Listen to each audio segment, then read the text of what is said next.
This is The Ramsey Show. You can be intentional about your character. You can have money and a career. You are the hero in your story.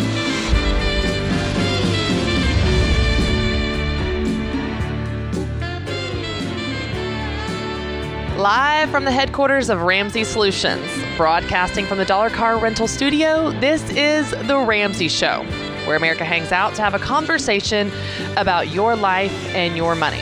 I'm Christy Wright, author of the new book, Take Back Your Time, The Guilt-Free Guide to Life Balance, and I'm joined today by my good friend, fellow Ramsey personality, Dr. John Deloney, and we are taking your calls, 888-825-5225. If you have a call about money, if you have a question about relationships, of course, if you have a question about starting a business, y'all know I love talking about that. We are just a week out of our business boutique event that we had last week, which was awesome. John Deloney rocked it on stage. Was that so fun for you, by the way? That was the most fun, man. They're a great crowd. Incredible crowd, yeah. Okay, so you can tell me the psychology of this, but here's what's fascinating about that specific audience. Because it is 99% women. 99.8%. But yeah, okay, thank you. There is something about the safety of that. They feel very safe to be more expressive. They laugh. They have so much fun. You set that up because I went to that event early. Okay. I heard about this quote-unquote vibe a lot. Are you going to tell the story of what happened backstage? Yes. I was scouting it out because I don't normally talk to that crew.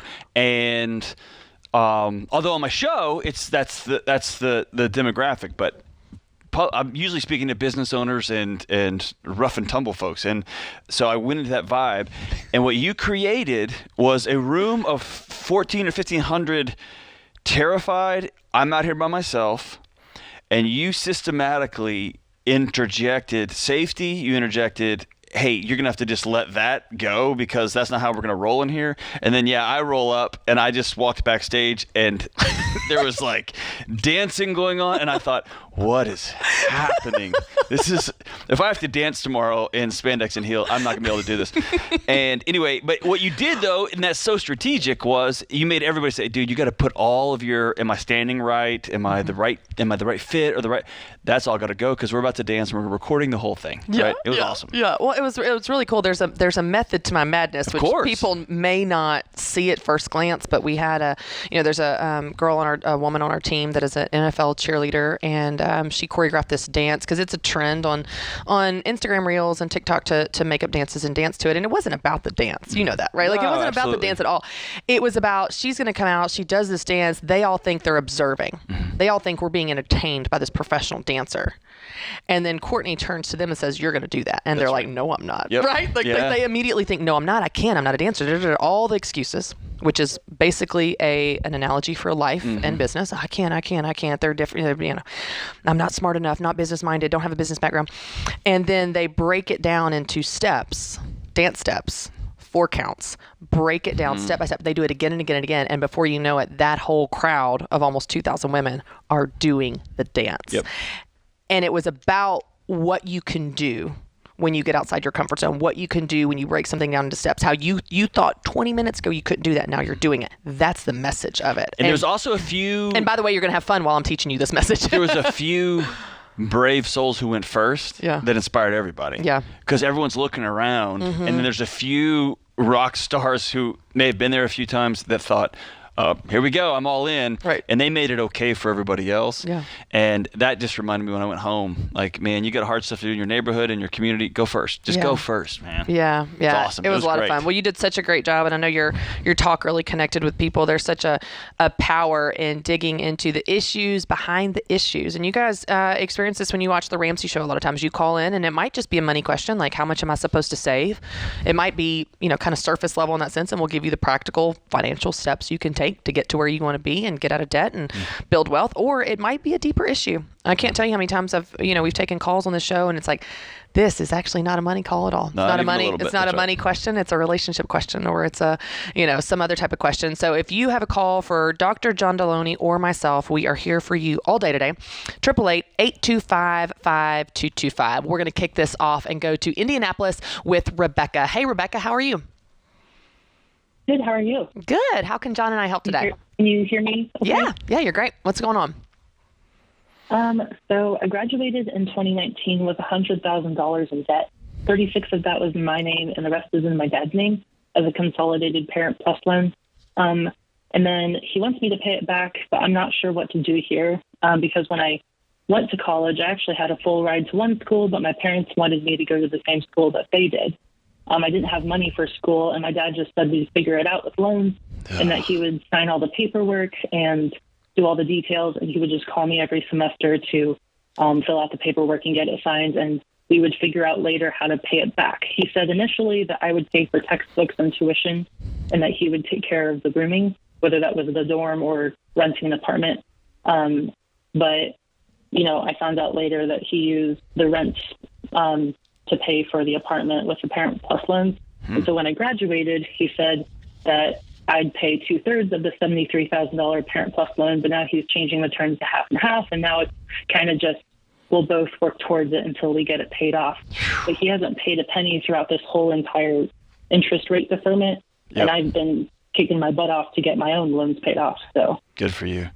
So you guys fell prey to the 3 worst words in the English language, which is figure it out, or 4, we'll figure it out. Which is mean, let's just punt this hard decision way down the road, and it just gets more complex and more messy the further along we go. I'm torn on this, Christy, so hop in here. Part of me says your original agreement was you got into a school, mom and dad say, we don't want you to go there, we want you to go to our school, we'll cover it, we'll take care of it, we'll figure it out on the road, but we're going to take care of this. And then you found out take care of it meant they took out a loan in your name, and now you're going to be on the hook for it. The other part of me says,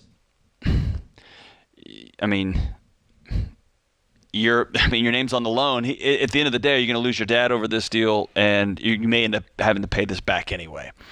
So off the top of my head, Christy, I'd love to hear what you say. Off the top of my head, I'd love you guys to sit down. You sit down with a spreadsheet or a piece of paper and a pen across the table from your dad and said the days of we'll just figure it out are over. Here is the dollar amount that we owe. Here's what you told me.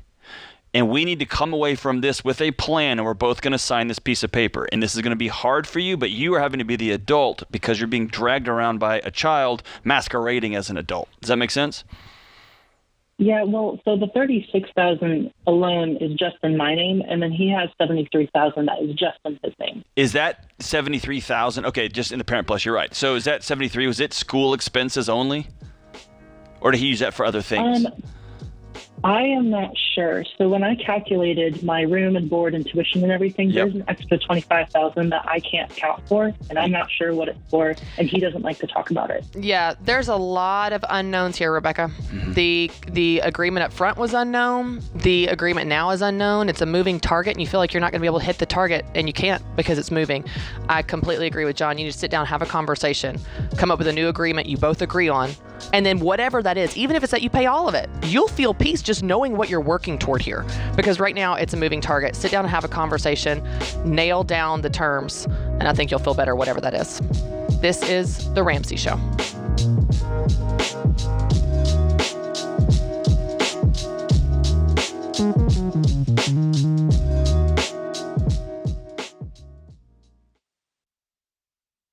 What makes our show unique is that we genuinely care about our listeners. We're intentional about choosing the best advertisers to recommend.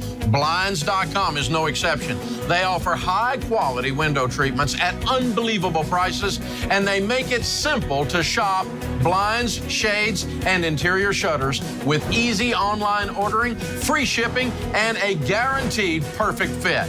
Go to Blinds.com and take advantage of this week's special savings.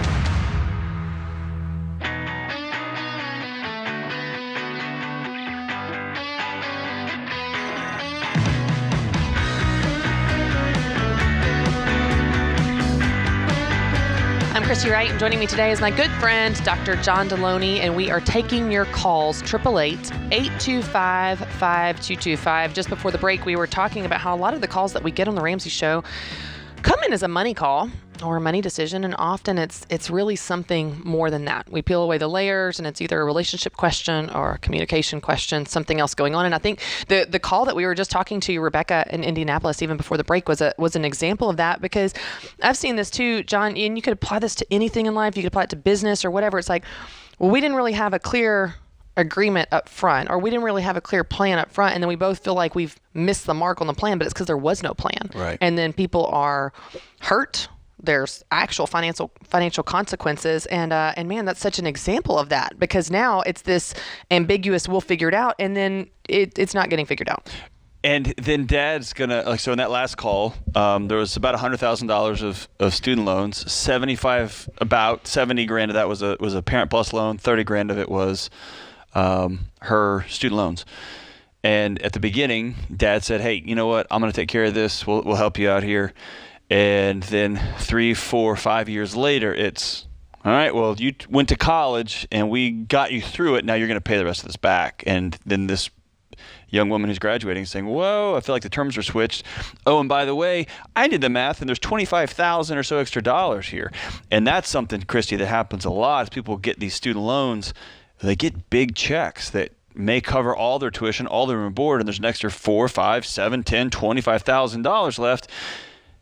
Takes a special level of discipline to have that much money and not spend it on, I need a house repair or a car repair. I remember I had a check like that and my transmission fell out, and I just used student loan to pay for that. And I didn't think about the fact that I'm going to end up paying 18 times for that transmission, right? And so don't ever go into a financial arrangement with anybody without sitting down and having the hard conversation up front, because my promise is that hard conversation becomes way harder later, and the relationship is the casualty on the back end. So in that example with Rebecca, so you were saying, so she was saying just her name is on around 30,000, something like that, and then her dad's name is on this other part. So technically, legally, she can walk away. Say, okay, dude, I'm paying my $36,000. I'm out. Yeah. And then what he's going to say is, my ungrateful daughter whatever. Right. But don't you think that there's a it's reasonable to say if she's going to pay part of the Parent Plus to only pay the part that she can account for? Absolutely. To not pay the $25,000 that she can't account for. I didn't use this. I don't know what you put on it, but I'm not paying for this mysterious $25,000 that I didn't use. That's the problem, is now you're waiting, and now what Dad's going to say is, are you telling me that I ripped my daughter off $25,000? You call me a liar, call me a cheat?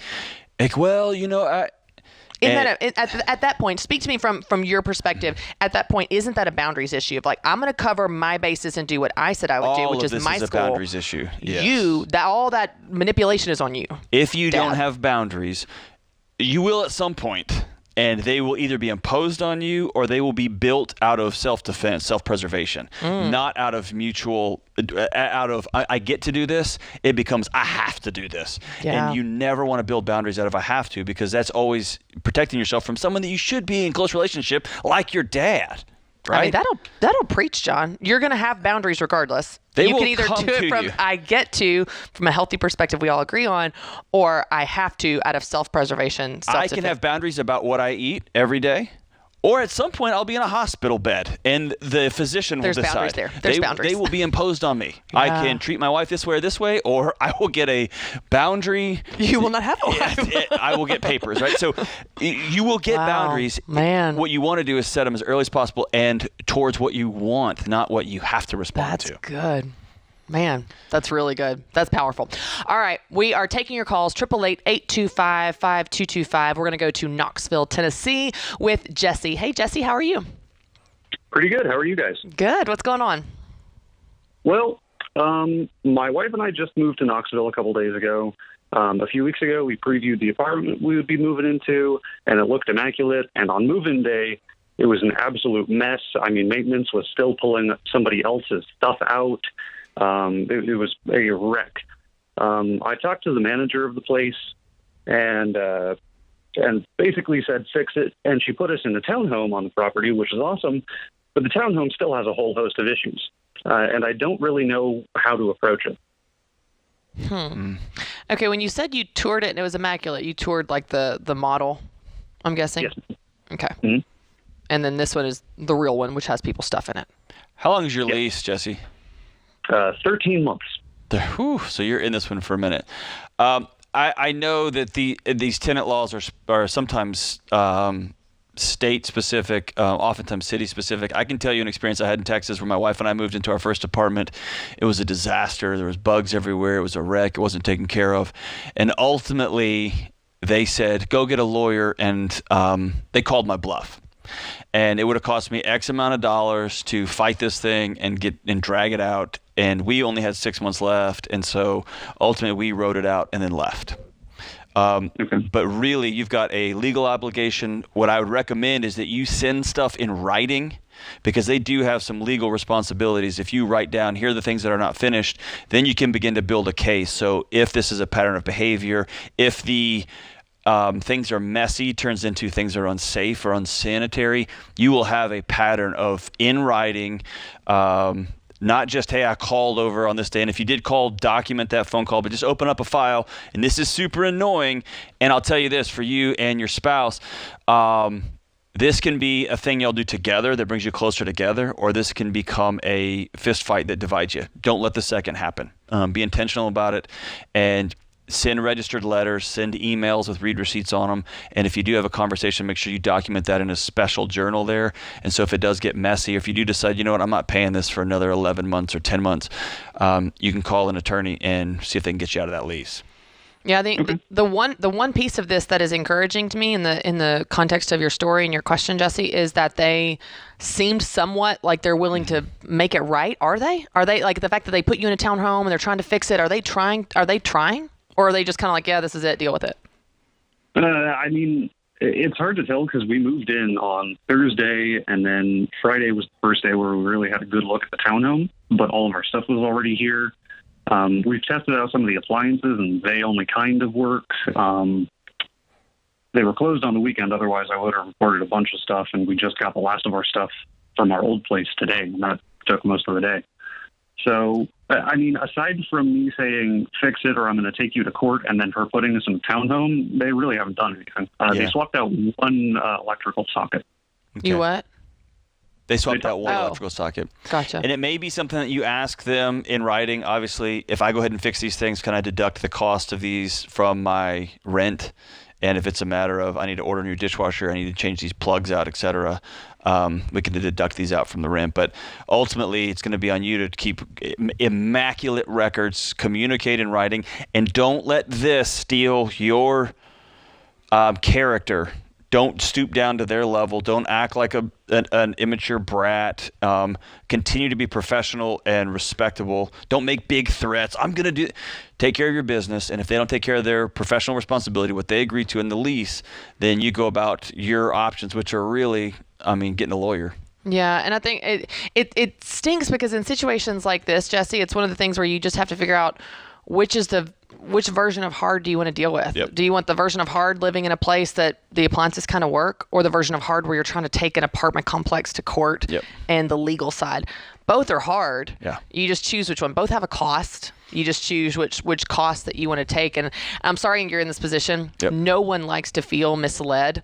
And I'm just sorry. Yeah, that really stinks. I do think that if you continue to talk to them, given your options, I would try to get as much leverage as you can while maintaining a good relationship, just because people are going to respond better if you're nice in the process. Just like John said, don't let it chip away at your character where you turn into a jerk. You don't want to be a jerk, and it's not going to get great results in being a jerk. So how can you protect yourself and move forward and in the best way possible with the options you've got? I hope this helps, and good luck to you. This is The Ramsey Show.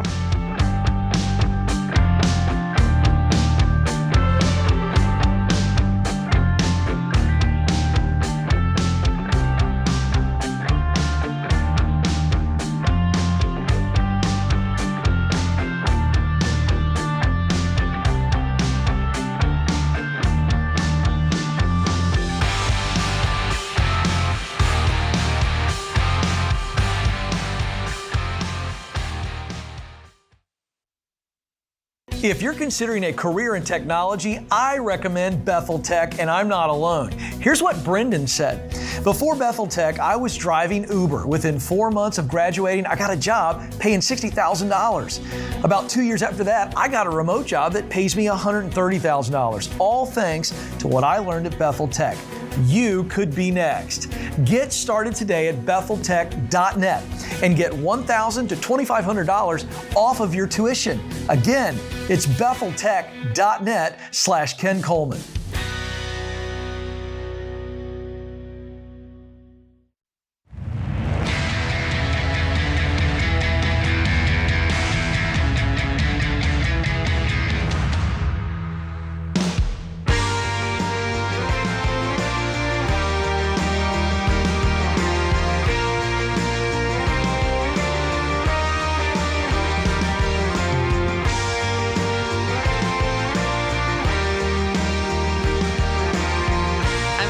Dr. John Deloney and I are hosting the Ramsey Show today for you, and we're taking your calls, 888-825-5225. And with us on the debt-free stage are Don and Joanne. Hey, guys, welcome. Hi.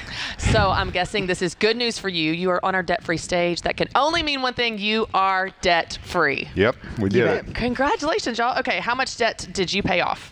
Over the last 20 years, it's been quite a bit since we got started and married and everything. But all right, we really buckled down the last 5 years and paid off $500,000. Whoa! Whoa! Okay. Where do you guys live?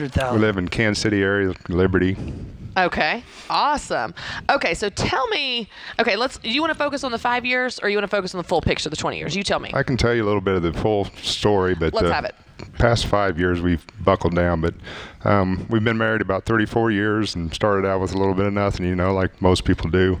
My wife stayed home with our 3 boys, and I worked a lot of hours to kind of make ends meet, and she babysat. And through the years, I've kind of done the Dave Ramsey thing pretty faithfully, and we didn't really spend much on vehicles and just got by, and try to make it better for our kids. But the last 5 years, I was actually diagnosed with Parkinson's when I was 48. So we decided to buckle down and get the house paid off and make it easier in case I got sick and couldn't keep working. So So you paid off the house and everything? This is everything. Wow. Yep, we've done everything. Y'all are amazing. Would have been a little bit faster, but we upgraded our boat, and we really enjoy that. So yeah.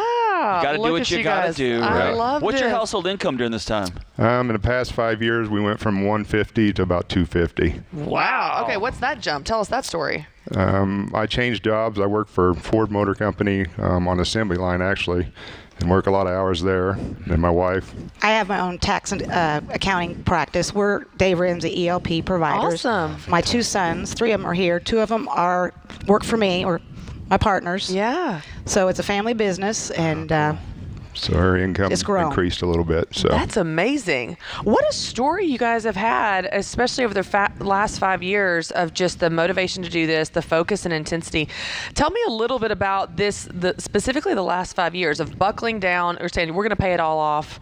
So was the $500,000, was that all just the house, or was there other stuff in there too? 275 was the house, and like I said, we upgraded a boat, which pretty good sized boat. Yeah. You really upgraded the boat. We saw that picture.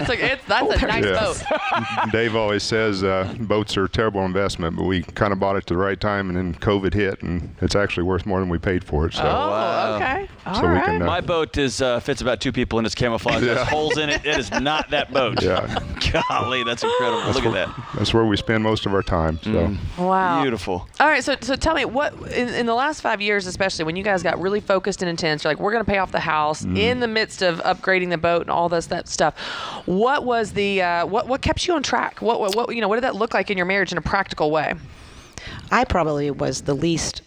He was pushing me all our marriage, and he'll tell you our mentor was my dad. Okay. And I shouldn't say this because he's probably going to hear it, but I swore I wouldn't marry anybody like my dad because he was so tight with his money. And then ta-da! My dad met him. Same name too. Yeah, same name. Don. That's amazing. And my dad met him and turned him into himself, I guess. Don loved Don. Yeah. Don thought Don was the best choice ever. So, and I was the spender, but the last 5 years, I think I probably cut back, and I agreed to, help out a lot more. He's worked really, really hard, and I kind of said, okay, let's do this. Yeah. Take us back to that. I mean, your stomach falls through the floor, your heart stops beating when they say, hey, this is your diagnosis, this is Parkinson's, and then you have to sit down and tell your wife, you got to tell your family. Like, take me back to that moment. It's pretty scary, but we both kind of embraced it, and I'm doing fine the last 5 years. So, like I said, we paid that $275 on the house. We had a 15-year loan on it and paid it off in probably 8 years or so. Wow. So we got the house out of the way, and then the boat was a little bit, and cash flowed her new car recently. So it just kind of buckle down and work a lot of extra hours overtime and knock it out. Wow. Y'all are amazing. The Thank dedication is in this face of that diagnosis and the fear and all of that, the fact that you guys are buckling down and doing that is incredible. Who were your biggest cheerleaders on this journey, especially this last bit? Yeah, like Joanne said, my father-in-law was probably the biggest influence. Of course, our kids, they've had to suffer a little bit through the years of not having much, but we're here on a trip from Kansas City this whole week, and we're kind of treating them to this deal too, to give them the little bit of fun that we kind of cut out on when we were younger, Yeah. Don, I'm looking at him. I don't see a lot of suffering going on over there. Yeah. You're missing there's twin 3-year-olds over there in the stroller sleeping, so those are our grandkids. Oh, fantastic. Awesome. That's awesome. All right, so for someone listening right now and they are paying off their house feels impossible, and they've got health things that they're struggling with, and they just feel down and discouraged, speak to them for a second. What is the key that gave you guys hope, kept you motivated, kept you connected to each other? Talk a little bit about how you stuck with it, even though it was hard. Most people say the budget was the biggest key to keep them on track. I tried to do that, and like she said, she was a bigger spender, so she would tell me, well, I know what I'm spending. I don't really, need a budget. But I think the biggest thing is just to stay focused and not worry about what other people have. I've sent a few pictures of the vehicles that I drive, and drove a 20-year-old car for quite a few years, and now we can kind of upgrade and get some nicer vehicles. And Don, what would you tell somebody who whether they got laid off, whether they were having relationship issues, they lost somebody in the last couple of years, which we all know somebody who's passed away. What would you tell somebody who's wrestling with really hard news? What's their next step? Like I said, just have faith and keep your head down and buckle down, and anything's possible. I've actually got a guy that I work with at Ford. He's under 30, and I kind of influenced him a little bit 5 years ago, and he's actually paid his house off already. Wow. So anybody can do it, and his wife stays home a lot too. So that's incredible. Good for you, man. Y'all are amazing, and I'm sure that's just one example of the people that you've inspired. And right now you're inspiring millions more with your story. So thank you for sharing that, and thank you for just the testimony of that hard work. All right, y'all, we have got a copy of the Legacy Journey for you, because that is definitely the next stage in your journey, and you're already on it with paying off the house, which is incredible. And we've got a copy of the Total Money Makeover. You can give that as a gift to a friend, pay it forward, maybe get somebody kickstarted on their journey. Do you want to get Kyle and Andrew and Cody up there? Yeah, you want to get the kids up there? Get them up there. That'd be awesome. All right. We have got Don and Joanne with Kyle, Andrew, and Cody. Y'all look so good. From Kansas City, paid off $500,000, including the house, over 20 years, but really buckled down the last 5 years, making $150,000 to $250,000. Count it down. Let's hear a debt-free scream. 3, 2, 1. We're debt-free! Woo! Yeah! Oh my gosh, that's so awesome. Oh, now they're kissing. What a story. I mean, That's what a incredible. story, especially in the face of that diagnosis and that adversity, and feeling, when you get some news like that, I'm sure you just want to get in the fetal position and just give up. And they did the exact opposite. Yeah, it's hard to think of any sort of light at the end of a tunnel when you get a diagnosis like that come 2 months, come 2 years, come 20 years, things are going to be different. Yeah. And really, in my experience, I've seen two really different approaches, and it tends to be one or the other. I just throw my hands up and say, this is what this is. Or you see a group of people rally around one another. You got in-laws and an incredible wife, supportive wife, and say, let's just go ahead and get this done. It's kind of like we were talking about earlier, the boundaries. Boundaries just got imposed, and they can lean in and say, all right, this is coming. Let's have no payments when it gets here. And by the way, let's have as much fun as possible. Let's make sure that boat is real nice. and we're going to spend a lot of time out on the water. Let's not sacrifice both, but let's be intentional. Otherwise, this thing's coming at some shape. At some point, it's coming for us. Let's plan as far ahead as we can. Good for you guys. Yeah, amazing. And it's amazing too because they buckled down this last 5 years, but that was built on 20 years of following the plan. So it was that much easier to implement these strategies when they'd already been doing them. They just did them with more intensity. And I so love that the free off. spirit spender is now an accountant. That makes my heart feel good. She's my kind of accountant. That's I right. love it. So good. All right, y'all. We'll be back. Before you know it, this is The Ramsey Show.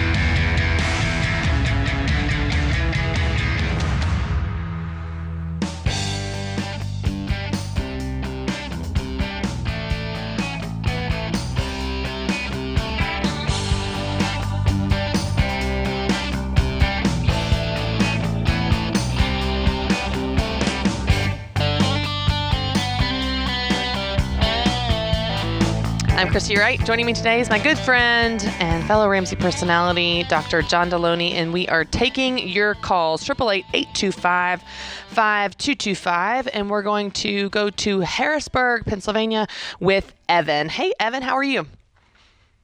Good. How are you guys? Good. What's going on? I just had a question. My wife and I, she's 36, I'm 34. We have a 1-year-old. I left my job when she was born to be a stay-at-home dad. So right now we're in baby step like 5/6, where we started saving for her for college. And we have a fully funded emergency fund. But we're also have savings on top of that. And I'm just wondering what to do with that money. Should we front load our 529 a little bit more? Should we just focus on the mortgage and get that paid off? Or what would your suggestions be there? Yeah, the interesting thing about baby steps 4, 5, and 6 is that they're all happening at the same time in most cases. Sometimes they won't if someone doesn't have kids, but in your case you do. I remember recently Dave was talking about doing the math of what his what the 529s would be when his kids went to college, backing out of that and just front loading them and then just leaving them alone. So that's always an option for you if you just want to put more in there and let it grow to the amount that you would need. That's an option. And then, typically what people do is they just buckle down, and with that excess above and beyond their budget that they, they're enjoying some, and you should enjoy some, Evan, but above and beyond that, you pay off the house early. And, we just had a family on stage that just paid off their house as an example of that. And we're seeing that more and more now with people that have been living the baby steps principles for years, and it's starting to catch up and pay off. So it would really be, other than front loading that college fund, which you could do, be paying off the house early, and then you'd have no payments. Yeah, and Evan, I can tell you what I'm doing in my house. I got 2 young ones, and I am making a calculated gamble that higher ed will look different in 10 years and 15 years. After being in it for 20 years, it's going to look different.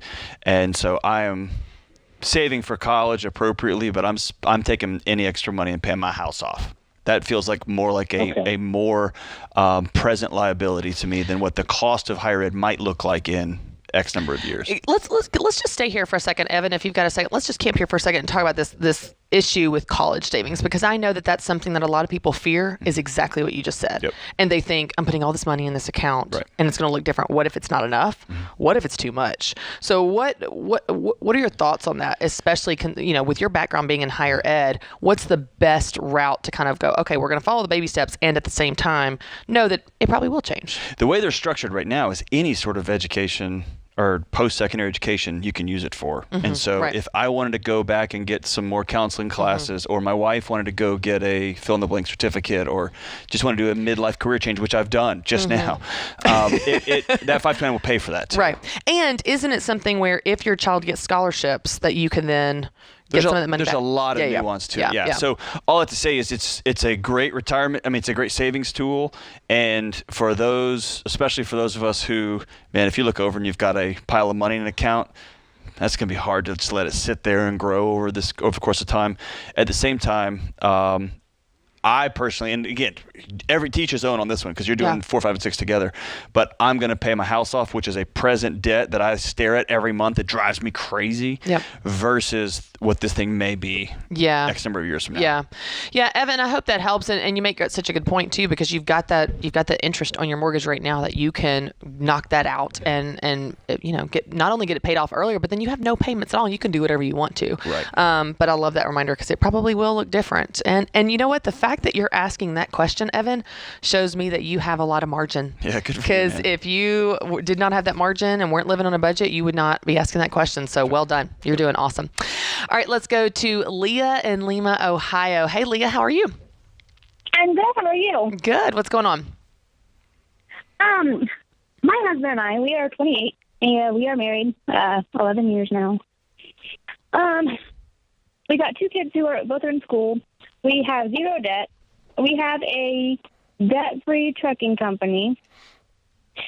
We have fully funded emergency fund, and we are debating on opening up a restaurant. All right. So what's your question for me? Hooray on all counts. Yeah. First of all, way to go. You're doing awesome. So let's start there. If you sell tacos and or burritos, you'll make $1 billion. What's next? No, you'd be sitting on the toilet. Okay, so what can we do? What can we do to help? Well, there is a big, huge building, which the location would absolutely be perfect because it's literally right off of the interstate. There's plenty of parking, especially for truck drivers. And this building has like a section in the front, which could be the restaurant part. The kitchen is in the middle. There's like a little tiny bakery type thing on the side with a drive-through window.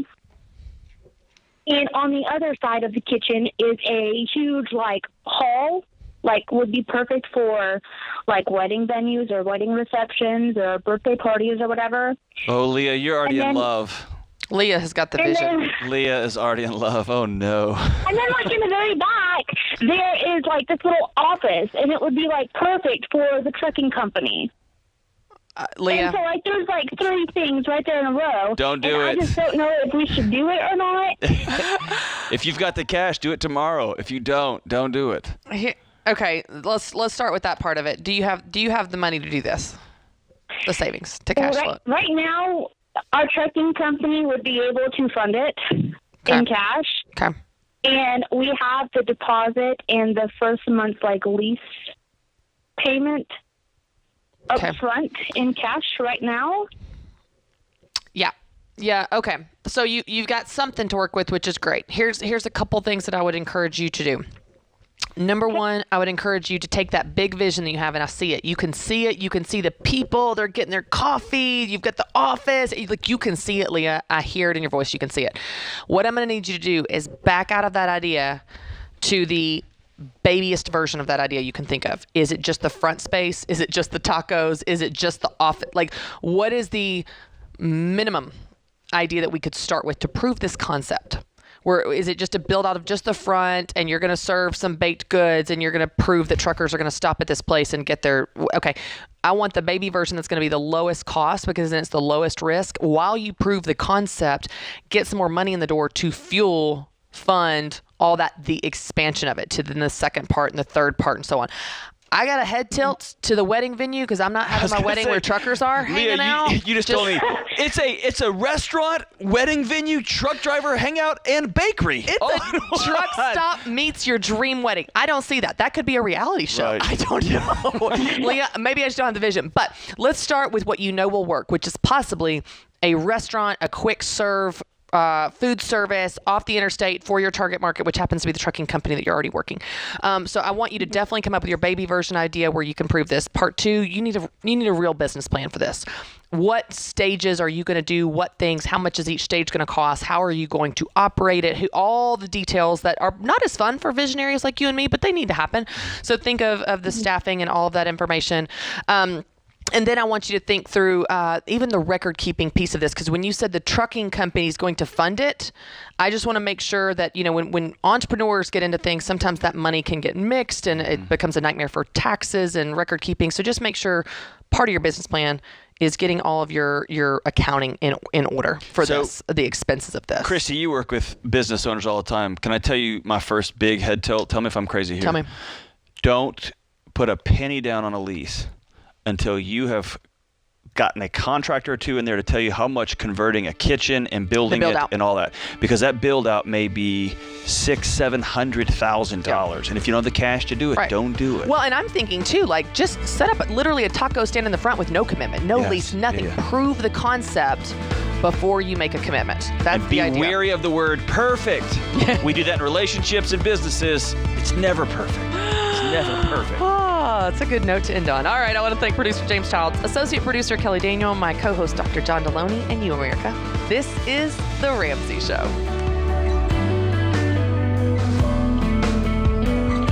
Hey guys, this is James, senior producer for The Ramsey Show. Did you know over 18 million people listen to The Ramsey Show every week? And a lot of those people listen on one of our 600 plus radio stations across the country. To find a station near you, head to theramseyshow.com.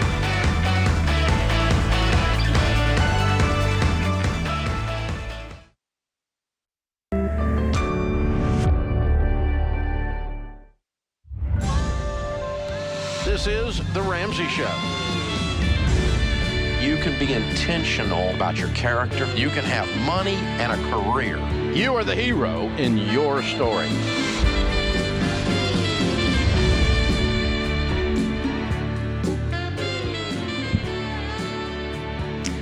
Live from the headquarters of Ramsey Solutions, broadcasting from the Dollar Car Rental Studio. This is The Ramsey Show, where America hangs out to have a conversation about your life and your money. I'm Christy Wright, author of the new book, Take Back Your Time, The Guilt-Free Guide to Life Balance, and I'm joined by my good friend, Dr. John Deloney, and we are taking your calls, 888-825-5225, if you have a question about money, if you have a question about relationships, maybe need some advice, you're at a fork in the road, having to make a decision, you're not sure which decision is right, and just want to bounce your ideas off of someone else, we're here.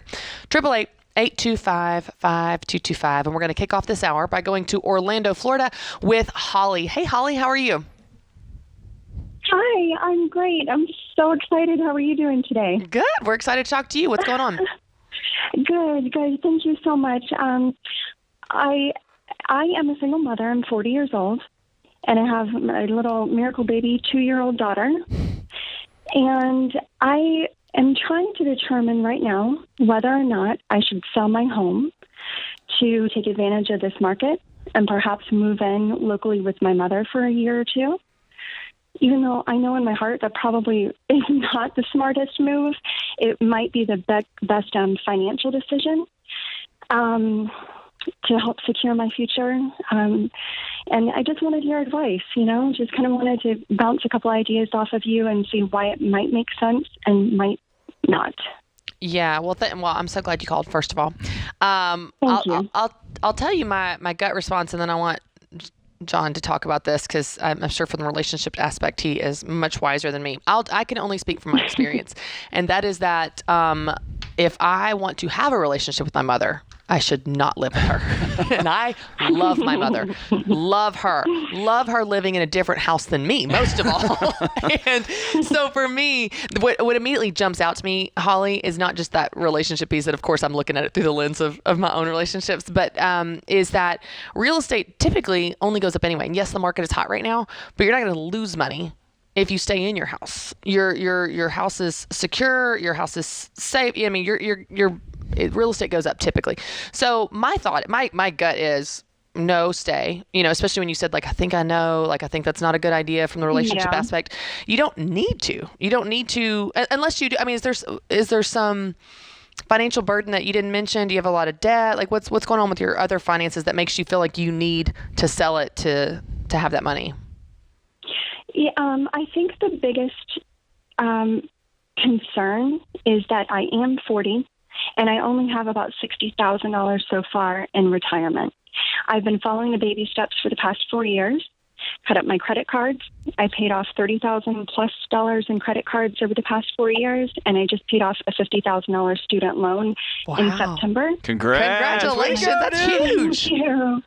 Thank you. I went back as kind of a non-traditional student, earned my MBA in 2015, and went from earning around $40,000 a year to now I make about 86 and change. Wow! Yes, Holly, you're amazing. You are amazing. Thank you. So I feel like I'm on a really good upward trajectory. However, now being a mother, there are daycare expenses, additional insurance costs, things like that. So I'm on baby step 2, but I only have about $3,000 left of attorney's fees, and that was for a child support related case. Mm-hmm. Unfortunately, that's still an ongoing battle and kind of a variable.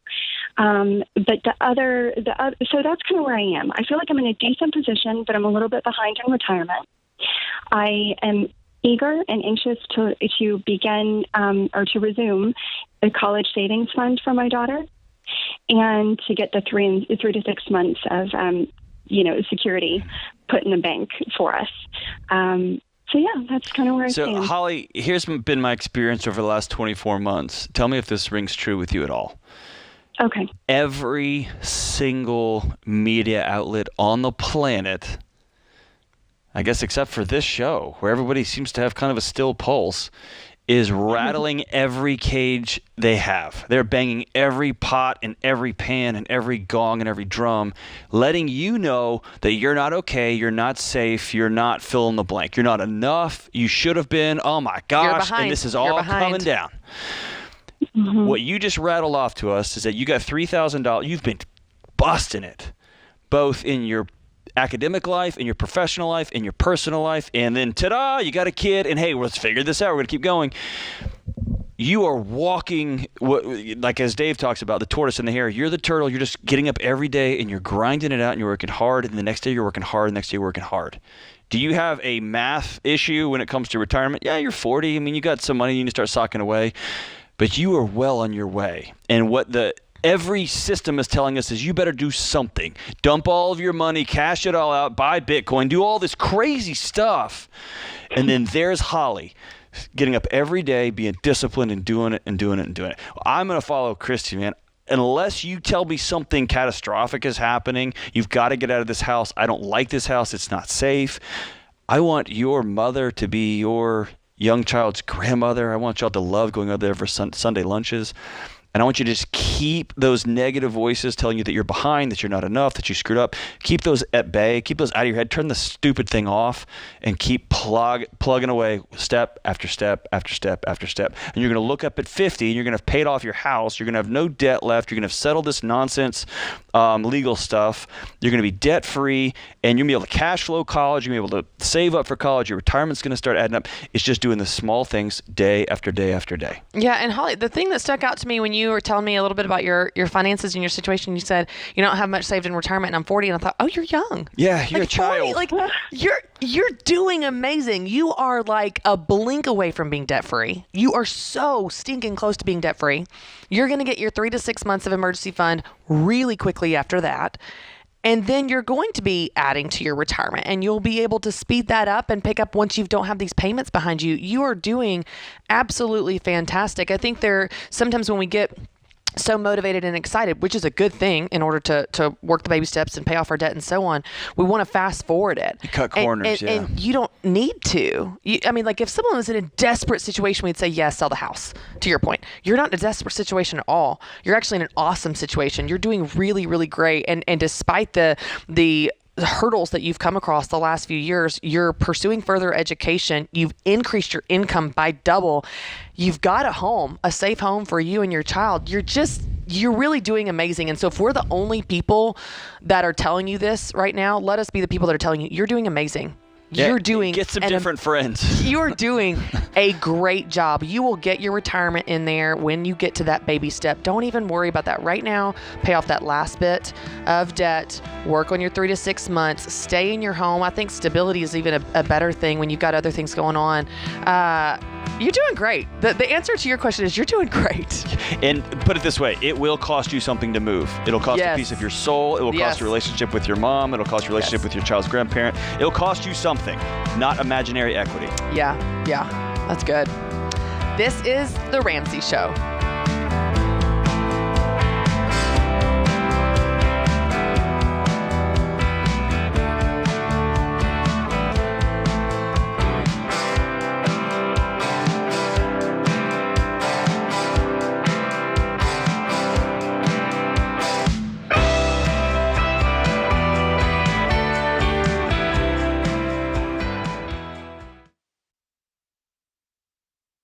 Life is full of firsts.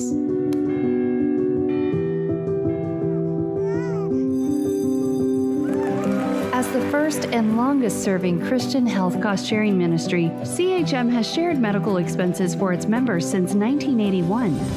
We believe you should have the freedom to focus on your health while being supported by a community of believers, giving you the opportunity to create many more firsts.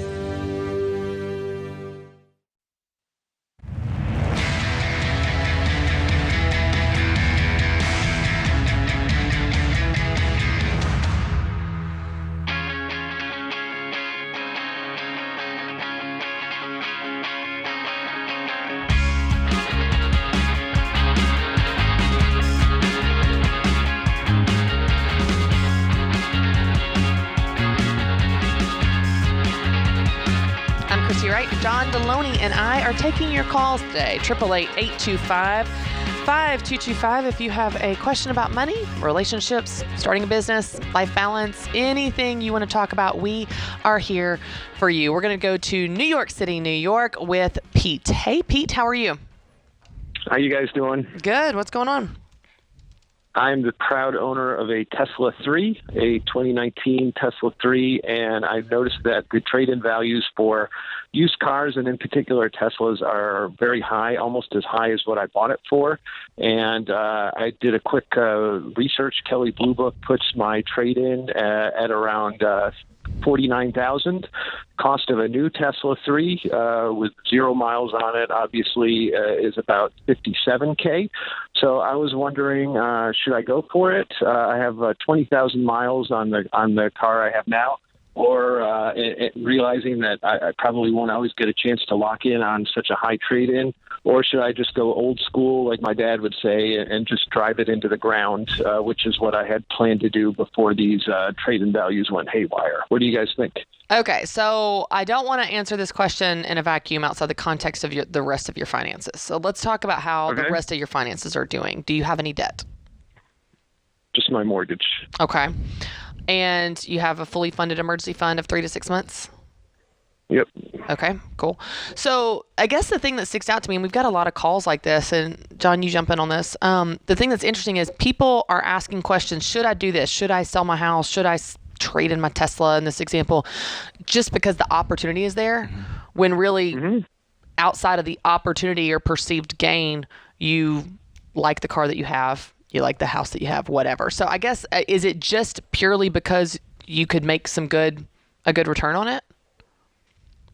Well, it's not a good return because I'm actually losing money. Not a return. I'm sorry, not a return. What I mean is like the value that you're getting back is more than you would expect to get in this market. That's what I mean to say.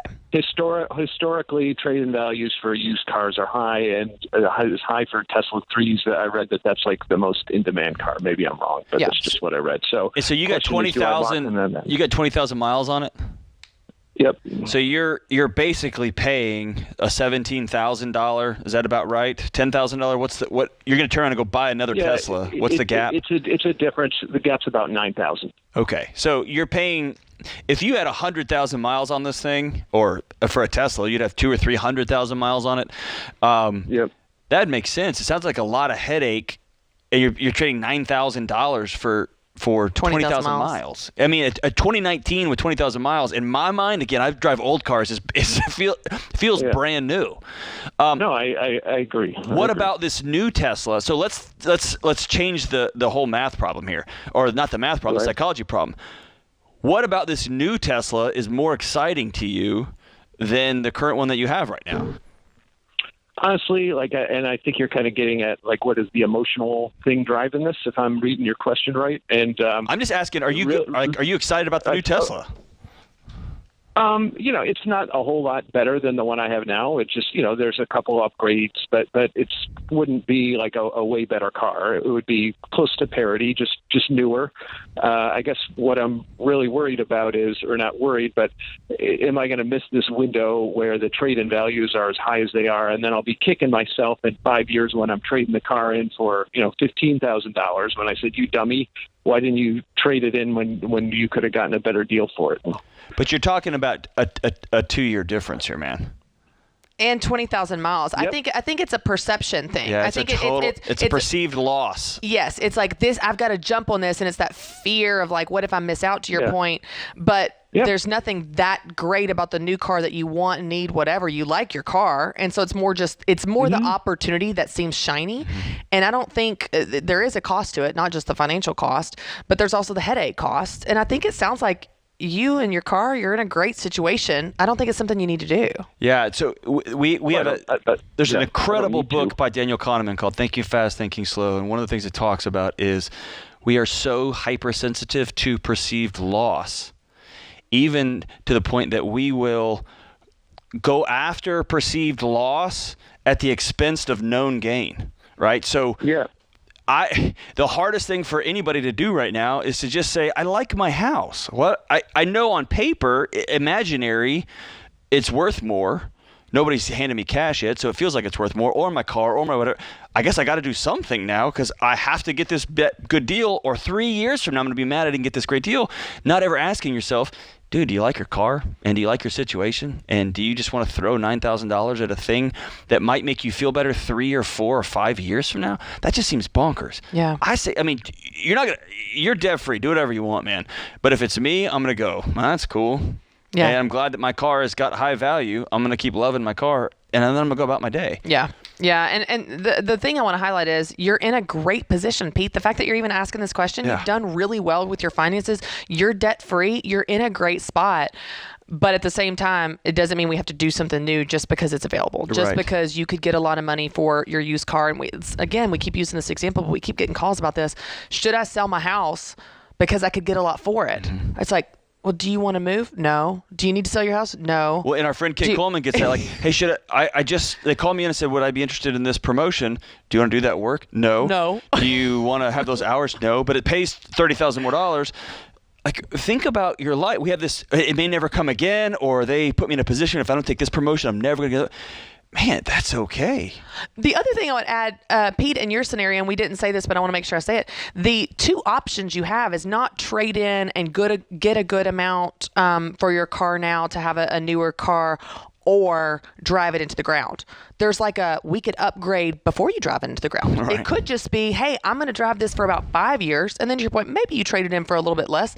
But by that point, you've got so much more savings and you've gotten great miles out of that car. And then you want to get a little bit newer car. Yeah. It doesn't have to be these extremes.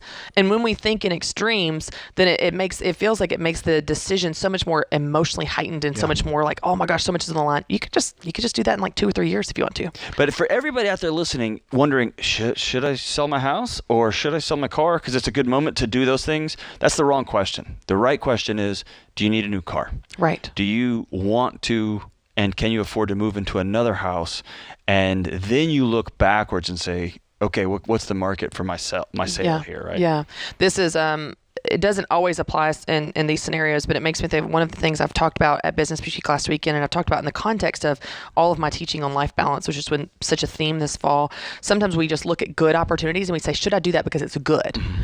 But a good thing at the wrong time is the wrong thing. Yeah. A good thing at the wrong time will stress you out. A good thing at the wrong time will actually put you in a bad position. Yeah. And so just asking yourself, not is this just a good thing? Is this the right time for that thing? And when you ask yourself that, you'll come up with a much better answer, whether that's with your finances, with your car, with your home, with your business. Don't just ask yourself, is this opportunity good? Is this the right opportunity? And is this the right opportunity now? And I love how you talked about even the science behind the perceived loss, because that drives so much of our behavior. There's an incredible study where you come into a room and you have 50 $1 bills, and you start laying them down one after the other, and I'm a stranger. I sit down, and then I call it. I say, good. You call good. I put down $3, and then if I accept the deal, you take 97, I take 3, and we're out of here. And what the research found is, if I perceived it to be unfair to it within a certain degree, I would say no and scratch the whole deal. Rationally speaking, I would walk away with $3 more than when I sat down. But unless you put down 55 and I get 45, then I'll be like, okay. But if I felt like, it's this perceived loss that we're so obsessed about, and we lose the fact that, dude, I could just take $10 to go to Chick-fil-A here and grab some dinner that I didn't have before. Yeah. Right? So you got a great car, you got a great house. Yes, it's got some imaginary money associated with it. Great. Are you happy with your life right now? Yeah. Don't look for these imaginary losses that haven't happened yet. That might happen in the future. You're going to make yourself crazy in the present. That's good. That's good. This is The Ramsey Show.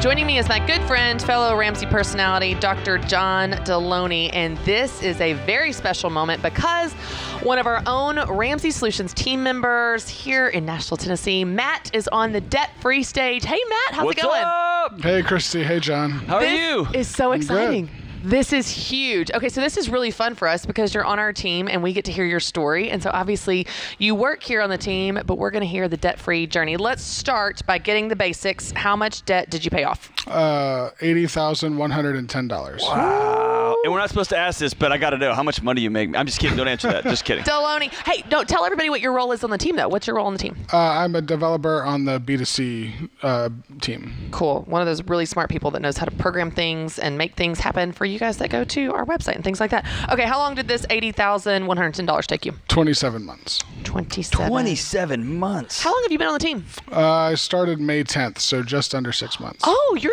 somewhat new. Yes. Okay, cool. Okay, well then cool. So when you take us back to 27 months ago, this was before you were a team member, take us back to that moment and how you got started on this whole journey. So I was Dave-ish for probably, I don't know, 5-10 years. I mean, Dave always says that the hardest baby step was baby step 1. I don't know. I did it, 5-6 times at least. You're like, it's not that hard. I just keep doing it. Yeah, I just kept doing it. That's right. But in July 2019, I met a girl. I thought I was going to get married. That did not happen. But that event caused me to really have to reflect and like, what do I want to be true, when I get to this stage of my life? The meeting her or the breakup? The meeting her. Okay, the meeting her. Like when I met her, I was like, oh, like if I marry this girl, like what things do I want to be true, that weren't true then, which was a lot, you know. So the one I decided to tackle first was finances. Okay. And I had decided to really just submit to this program. I decided I am not, in fact, smarter than Dave. So when I went, I decided, I tried to do it before and failed. So I was like, I'm going to get a coordinator. So I actually took FPU with a coordinator. I was the only one in his class. Shout out to Mike Ford. He's so awesome. And, like having that, the accountability from the coordinator and then the accountability with some friends in my family, like those two things really were the difference in the 27 months. That's awesome. Well, I'm really impressed that when you decided to commit to it, you did something different in order to have different results. Like going through it with the class, having a coordinator, having different people around you. Because a lot of people, they will attempt to do something like pay off their debt multiple times, and when they don't, it kills their confidence that they can, because I tried that, didn't work. Tried that, didn't work. And you're like, tried that, didn't work. I'm gonna do something different so that it does work. And you did that, which is awesome. I didn't ask this, but what kind of debt was it? So it was. I owed my parents $1,200 from them fixing my car. I had about $10,000 in credit card debt, $20 on a car, and the rest was student loans. Okay, gotcha. So a little bit of everything. How old are you, Matt? I am 33. So this 27 months, $80,000. You hit the gas when you turned the corner. You said enough's enough. What lit that fire? I'm an Enneagram 1, so like once I got convinced to do it, and once I had the accountability and the structures in place, I just hit it. And I also should say, probably the most tactical thing I did though was I really just leaned into God's calling for me. The first was submitting to this program, and God really blessed that. And then I had felt for a long time, probably at least a year, probably, that I should increase my tithe from tithing off my net to tithing off my gross income. And I'm not a prosperity guy. The only thing that I think God owes me when I read the New Testament is a butt kicking. So, but I had felt called to do that for a really long time, and I finally did it, and I was really, really nervous. But those two events together led to my income going up $47,000 in 6 months. Wow. Very cool. Just from, that's all. And I'm good. I mean, I'm willing to believe I'm good, but I'm not that good. Yeah. Well, there's such a principle in there, and it can get into, people can have opposition, say, oh, prosperity, all that. But I have just found again and again and again, obedience precedes the blessing. Mm-hmm. And it wasn't about the amount of money necessarily, probably. It was about the obedience to the plan, and your word submit, obedience to tithing, whatever it is, just doing what God is asking you to do. God blesses obedience. Absolutely. And you were just such an example of that. Okay, so Matt, you have heard the debt-free calls, people call in. What is the key for you? And I know you have an interesting story, because 20 of the months were not on this team, 6-7 of the months were on this team. For your seat and how you've walked this out, what do you think the key was that helped you actually do this? So I mentioned the tactical thing. The biggest strategic thing, I think, was evaluating my previous times that I had failed, and really just knowing my why. AO always says that if your why doesn't make you cry, then the price of commitment will. And that, for me, that was so true. Like, I knew why I was making sacrifices. I mean, the car that I had debt on, I sold it. And the one I replaced it with has had probably $3,000 worth of repairs, at least. Like, one right after the other. But I still kept going because I knew it was worth it. I still had the why of why I had done it. So I knew I didn't, even though I was tempted to just go buy another car on payments, I was like, no, that's not why I sold the other one. That's, I'm getting out of debt. It matters. So. Yeah. Well, as a member of our team, I don't want this to be lost on the listener or anybody watching this, but especially on you. Look around here, man. Everybody stopped working. They come out here to cheer on their brother. And as you've crossed this incredible threshold and you head into whatever's coming next for you, I want you to never forget you're not alone in this deal. And it's incredible. I just am reminded every day when we show up to work here, when somebody high-fives you, says, good job, you've got an army of people here doing this crazy life thing together with you, and they got your back for whatever comes next, right? Yeah, so good. Okay, who else in this journey have been your biggest cheerleaders? So my parents were a big help. During COVID, I ended up staying over there a lot because I work remote. At the time I was working remote, and I mean, I would go days without talking to anybody in person. So I ended up over at my parents a lot. They also have an anxiety-ridden dog that I needed to take care of. So I did that. And then my buddy Aaron and his wife Sarah are both, they were both my accountability partners. I want to be like both of them somehow when I grow up. And, you know, they were really sort of the tactical, like, hey, I really want to buy this. And they just said no. No. Like, you don't need it. No. You don't need it. It's awesome. I love it. Well, Matt, you're amazing. And the work that you do here at Ramsey Solutions is what leads to the life change of so many people that are listening to this show right now. And so we're so grateful you're on the team. So grateful for you to share your story. And gosh, what an amazing hard work that you paid off. $80,000 in 27 months. You're incredible. No, you know, Matt, normally we say we have a copy of the Legacy Journey and Total Money Makeover, which I think you have access to anything you want here as a product benefit as a team member. All right, Matt. Matt from Nashville, Tennessee, here on our debt-free stage as a member of Ramsey Solutions, paid off $80,110 in 27 months. Matt, count it down. Let's hear a debt-free scream. 3, 2, 1. I'm debt-free! Woo!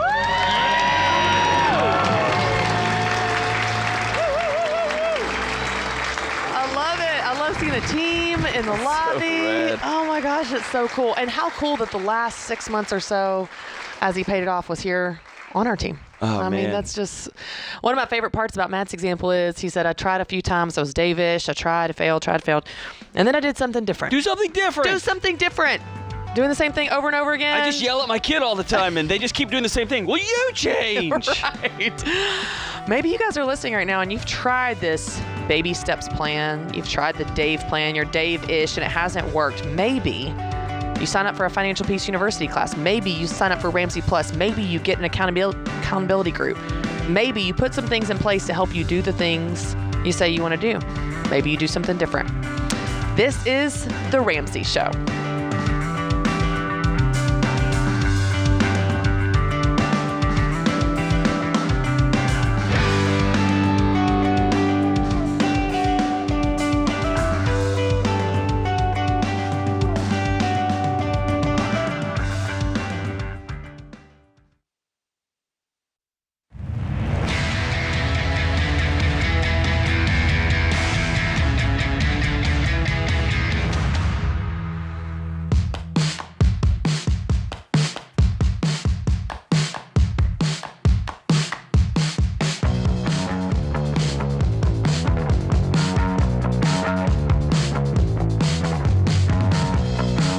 Right? Dr. John Deloney and I are taking your calls, answering your questions.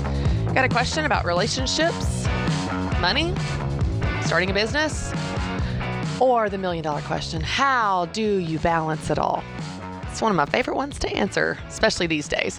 We are here for you, 888-825-5225. The answer to that question is like $20. You wrote a book on it, didn't you? I have a book for you. If it's like $20, you don't have to cost $1 million.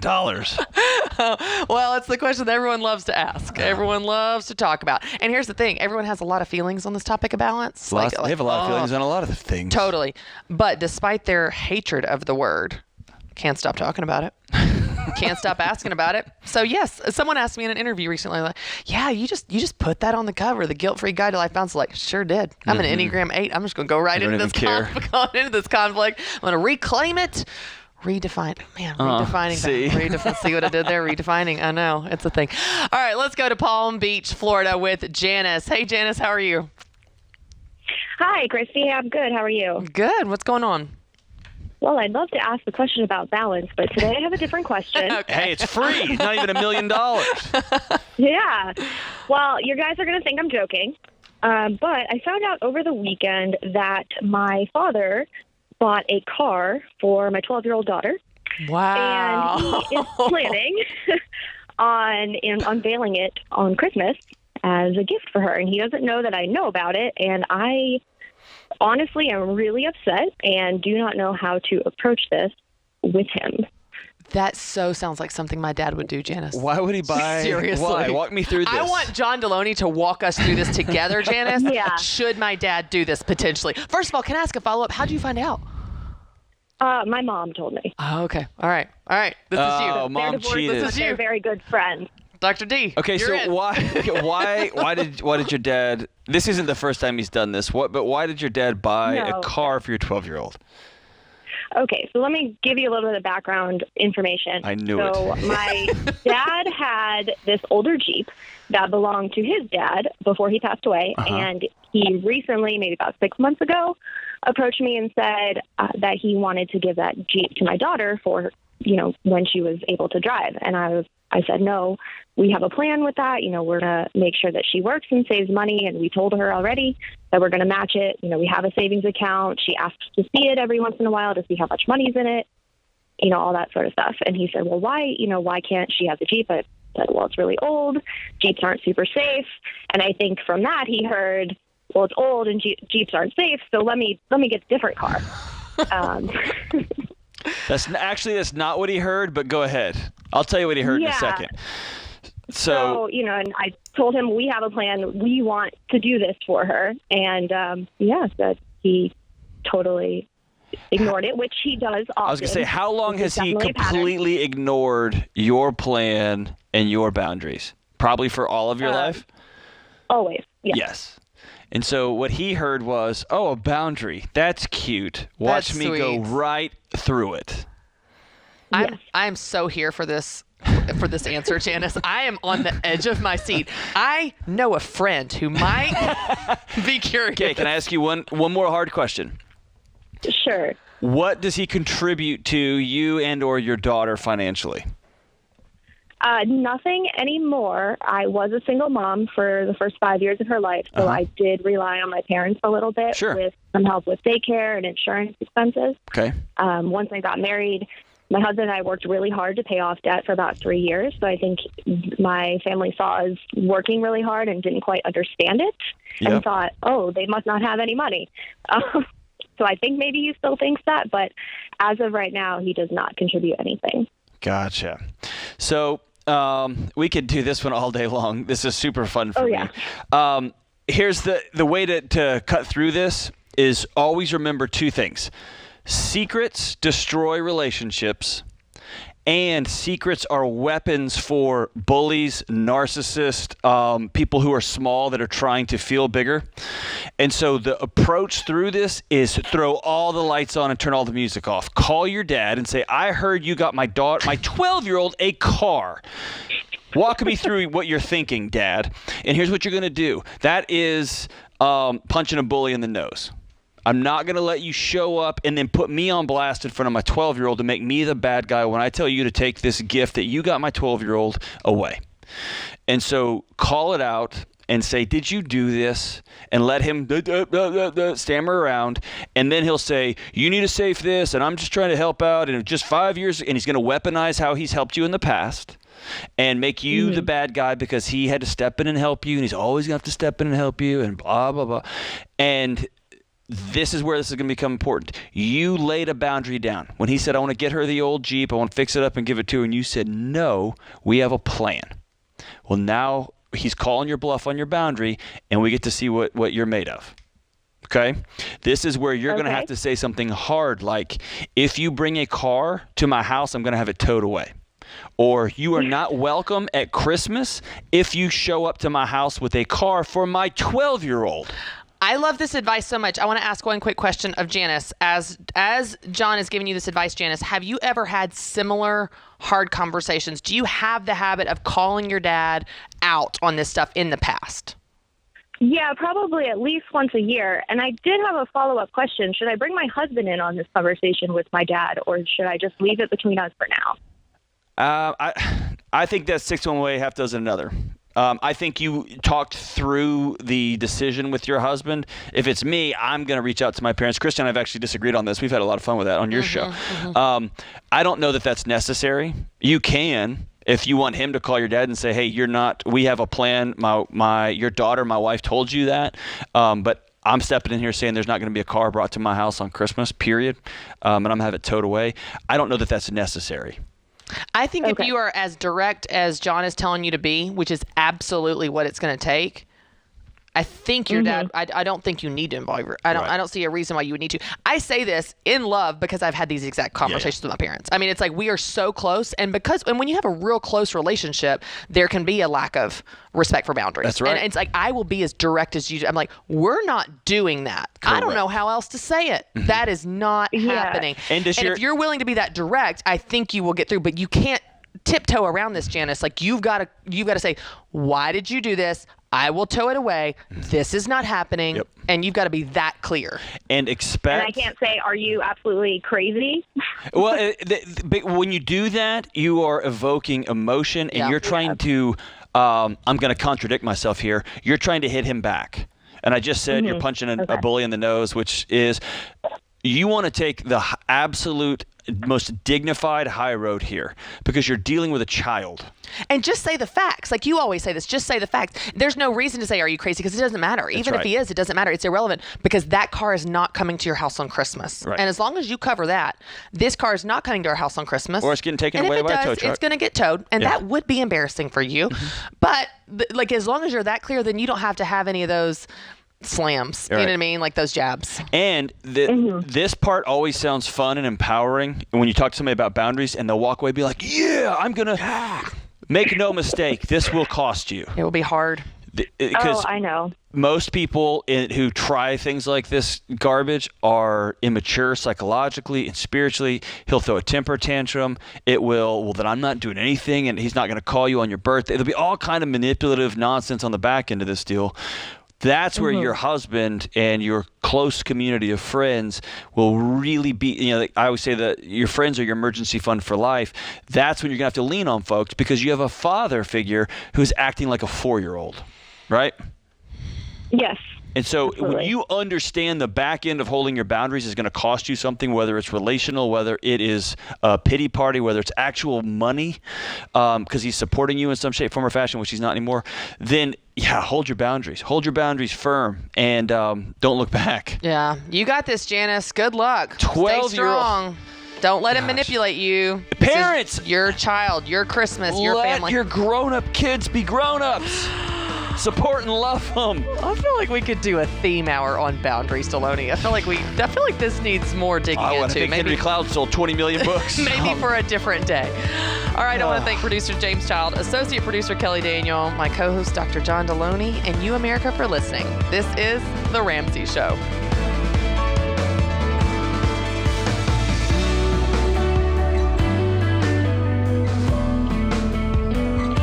Have a friend or family member that needs a daily dose of Ramsey advice in their life? Let them know about the Ramsey Call of the Day podcast. It's a quick hit of advice about life and money in under 10 minutes.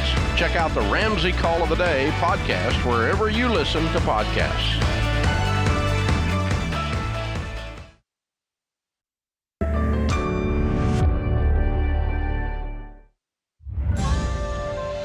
This is The Ramsey Show. You can be intentional about your character. You can have money and a career. You are the hero in your story.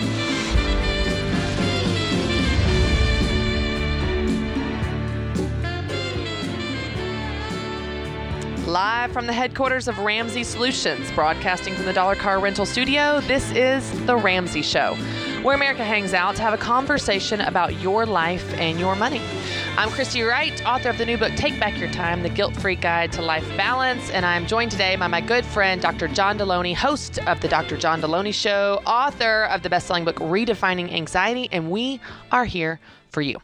Give us a call, 888-825-5225. We're taking your calls about money as always, but if you want to talk about relationships, you have a relationship question, you have a question about time management. Or work or business or all of it. Yeah. A boss that you just can't handle anymore. And let's be honest, they're all related anyway. All related. All the time. You don't have a work life and a home life. All your different areas of your life affect each other. Work affects home affects work, your relationships affects your money. It goes in all directions. Yeah. And so we'd love to talk to you, give you some advice, talk through it with you, help you see your options. 888-825-5225. John, one of the things that I think is really fun here as a team, Ramsey Solutions, and especially in the busy fall season, I feel like we're kind of coming to the end of the fall and the busy season.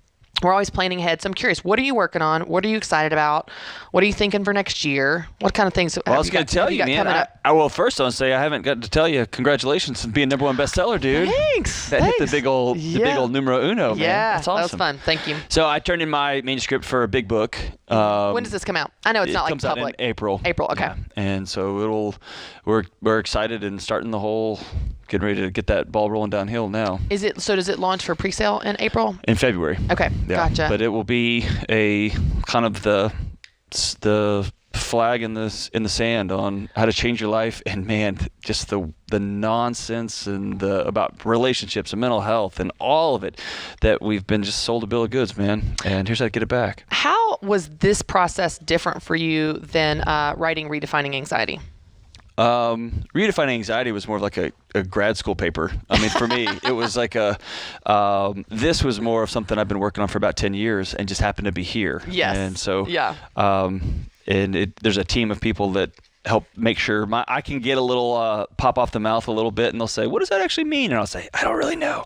And so there's a refining process here, which is great. And there's editors here, so the book will be much shorter than what I submitted, which is good because I talk too much, but I'm looking forward to it. Did you know that when I turned in the manuscript for Business Boutique, well, let me start over. When I wrote Business Boutique, our team, I was a new author, and our team really didn't know if I would have enough words. Oh, yes, we have plenty. We can all laugh about that now in hindsight.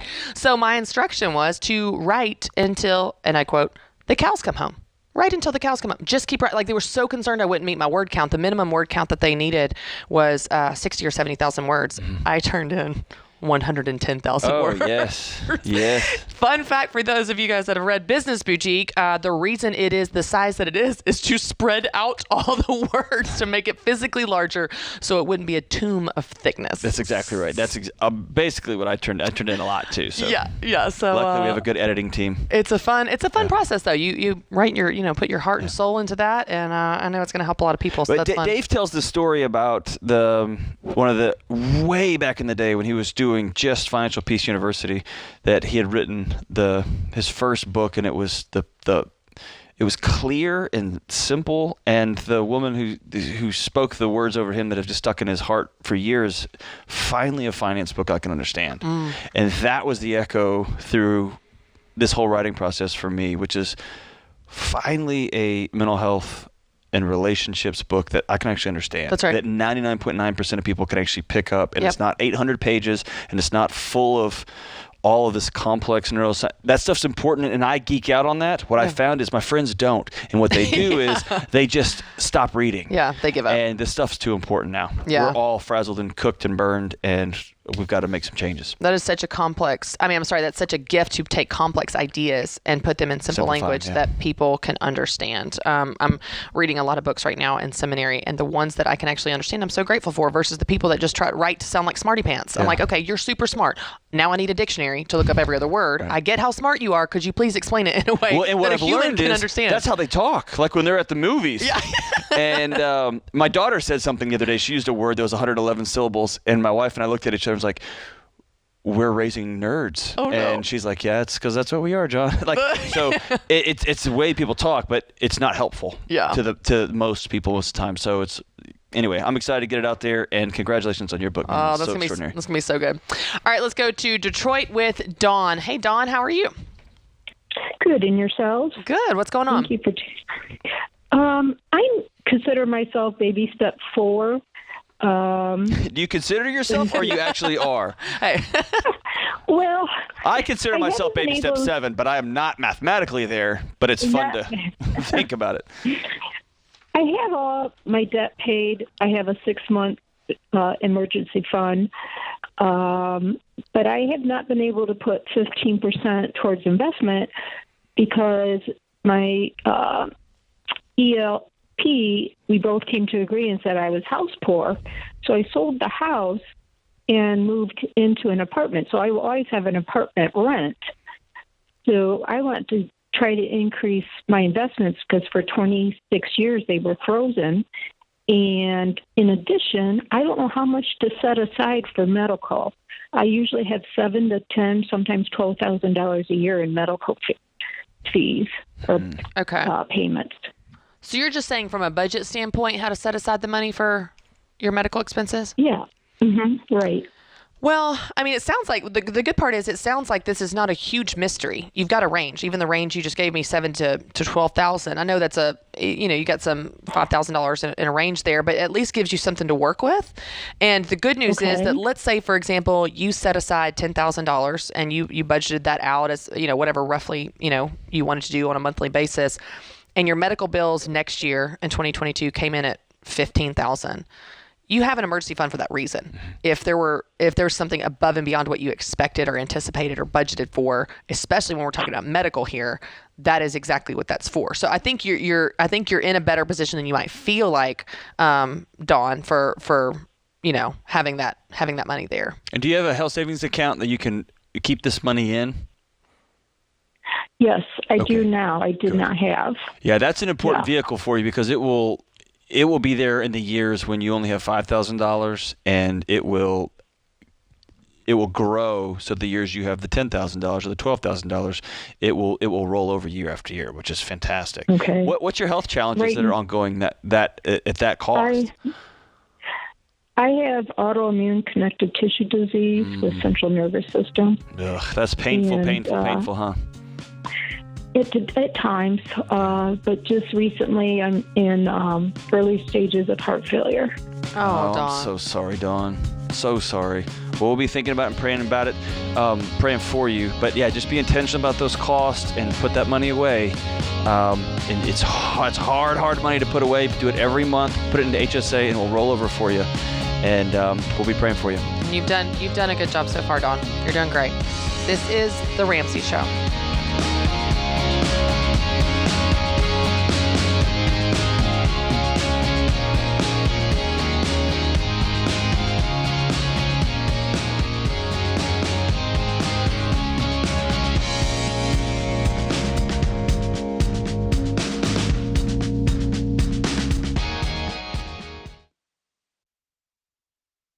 Stop paying your overpriced wireless provider and switch to Pure Talk.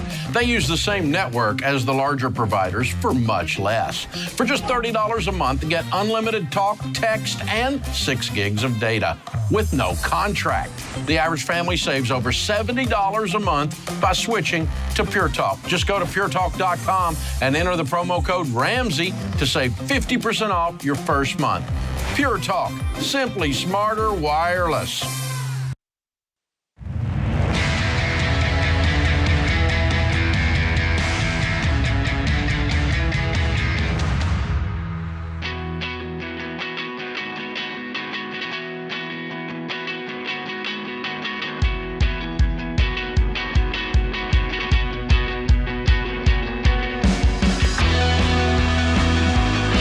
Last 18 months have been a lot of worry, a lot of wondering what would happen next, and maybe that's how you feel about your money too.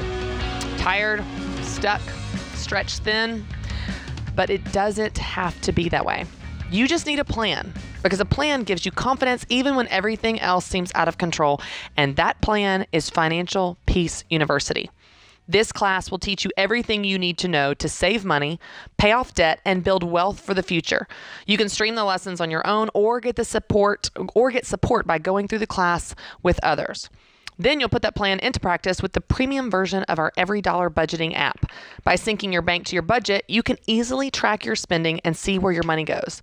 You get all this only with a Ramsey Plus membership. You don't have to stay exhausted and overwhelmed. You can win with money. To start your free trial of Ramsey Plus, text TRIAL to 33789.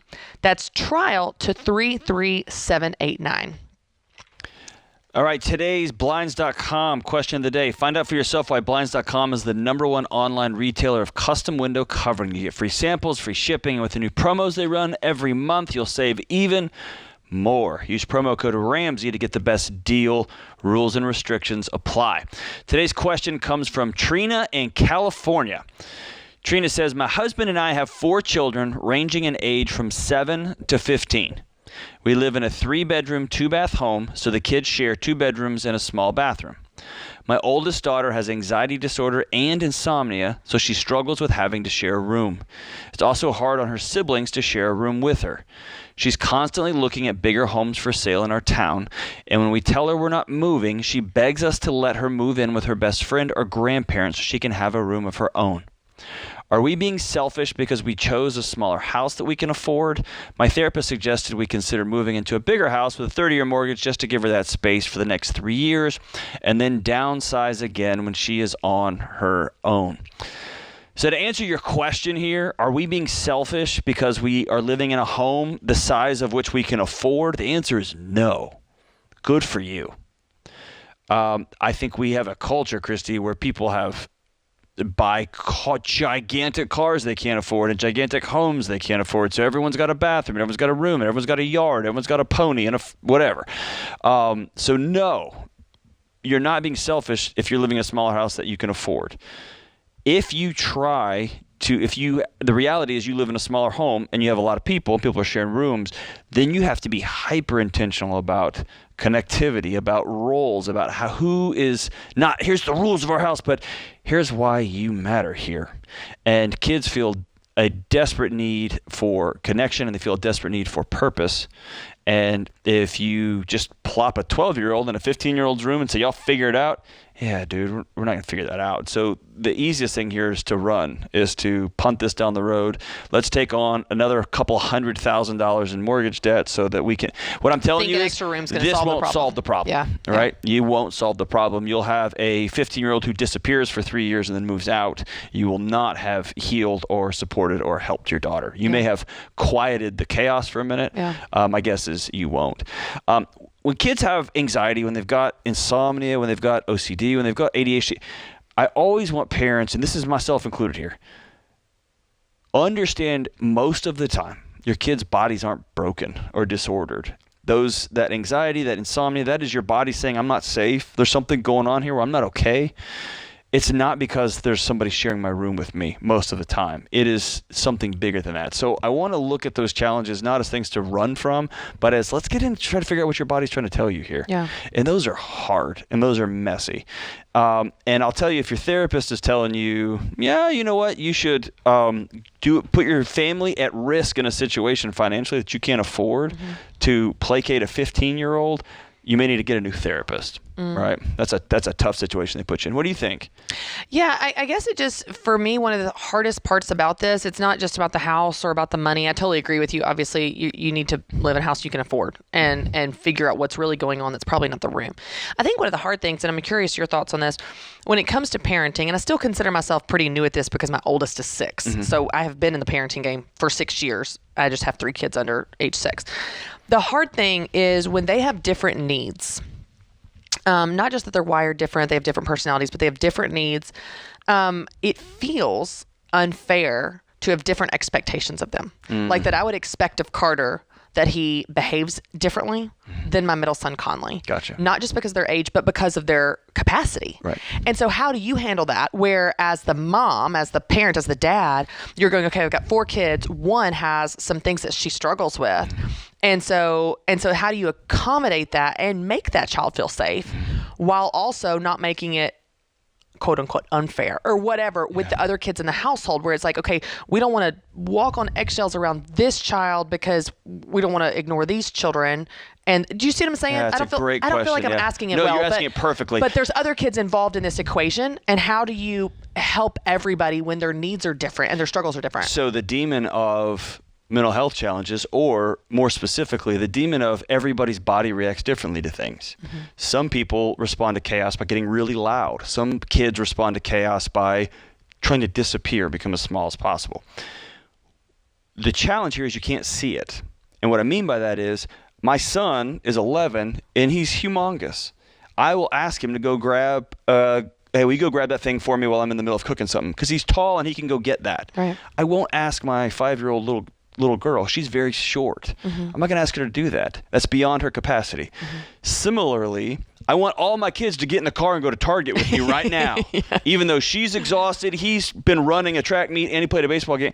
And so I tend to moralize and make issues of character things I can't see. And so every kid's got different needs. And it may be that for a 15-year-old who his brain is saying, we're not okay right now. I can't even go to sleep at night because I'm scared. Something's not right. That tells me there's chaos in that home. That tells me there's third rails in that home. And that tells me that, hey, you know what I really love? I love our whole family getting together for dinner. That might be the only hour of the day that my 15-year-old has time to herself. And so for this season, I'm going to concede that, but you're going to go on a walk with one of us, with mom or dad. And that means, mom or dad, we're not going to be able to watch our favorite show every night of the week. And or we're going to have to put our phones down and fill in the blank, right? Yeah. It's about re-examining the entire picture. But no, I think you're exactly right. As a parent, I want all my kids to do what I say and in the way I say it, because I have this picture of going to the hardware store today. I just got to know that, man, she's got to go to sleep right now. Yeah. And he has asked, can I just have some time by myself? And I'm not going to do that to him. Yeah. And sometimes those are issues of character. We're all going to the store. And so when we're going, I need you to be respectful. Most of the time, that is something that's exceeding their capacity. And as a parent, I got to change my picture of what that's going to look like. Yeah, I think that's so powerful and something we have to practice on a regular basis, where you let go of this picture of how you thought it was going to be. And one of the things I learned from David Thomas, who has written multiple books, and I've had him on the Christy Wright Show. He's so smart. But he talks about, be okay with letting go of that picture for this season. Mm-hmm. It doesn't mean forever, but maybe in this season, we're going to let this child off the hook, and they're not going to have family dinners, and they're going to eat in their room or eat on their own because they just need some peace and quiet to themselves in this season. But see, as a parent, you think like, we're never going to eat as a family again. It becomes these extremes. In this season, you can let go of your expectations. And the way that David Thomas said it, which I love how he talked about this, he said, for a better outcome. Yep. You can force it, and everyone's miserable and anxious and not sleeping. Or you can say, okay, what is needed? Maybe we divide up. Sometimes Matt and I will split up the kids, even though I want everybody together, but we'll split them up for a better outcome. Right. Saturday, you're going to take 2, I'm going to take 1, or vice versa. And I just love that. It's a hard step to take, to say, I'm going to let go of what I wanted things to be.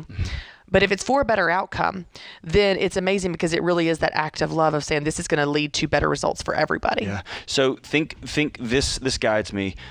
If I get to a conversation with my wife and I win and she loses, we both lose. That's right.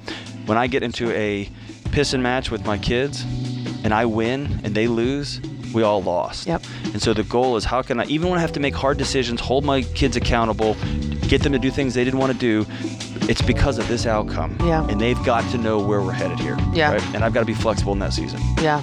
That's good. Being willing to let go of that. That's good. That was a good question. Great hard question. But I'm glad we talked about it, because I know a lot of people probably can relate to being in something similar. This is The Ramsey Show.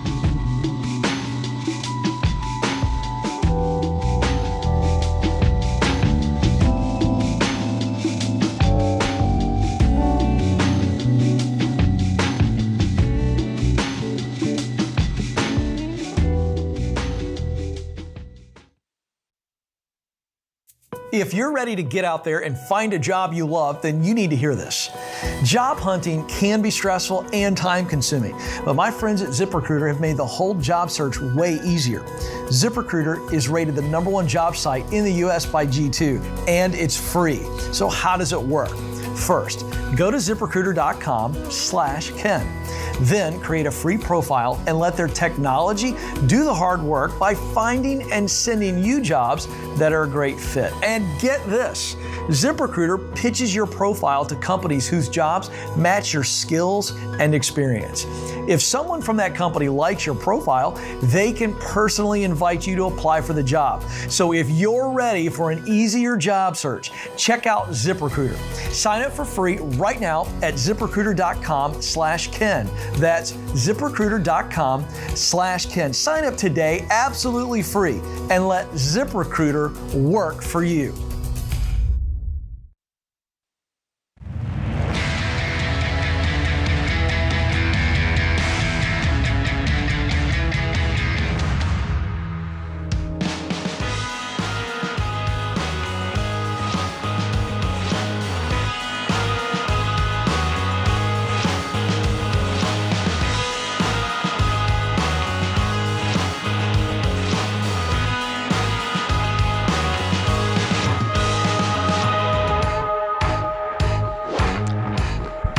Listen, do not let your valuable time pass you by. Your time is like your money. Once it's gone, it's gone. And if you try to balance it all, you can feel overwhelmed, and at times you end up pushing your goals and yourself to the sidelines. Putting your plans on paper is the key to accomplishing anything in life. And I've got just the thing to help you do that. My 2022 goal planner is here. And here's the thing, you need to get these before they sell out, because trust me, they sell out every single year. And by the way, they sell out earlier every year. People love this planner so much because it really helps you focus on what's important to you. Your spirit, mind, body, relationships, and resources. We've got monthly, weekly, and daily calendar sections that you love, but there's also monthly teaching. You've got content every single month, like reading a book on a particular theme to help you grow in that area of your life. Then you've got action plans, which are tools and templates to help you put that teaching into practice.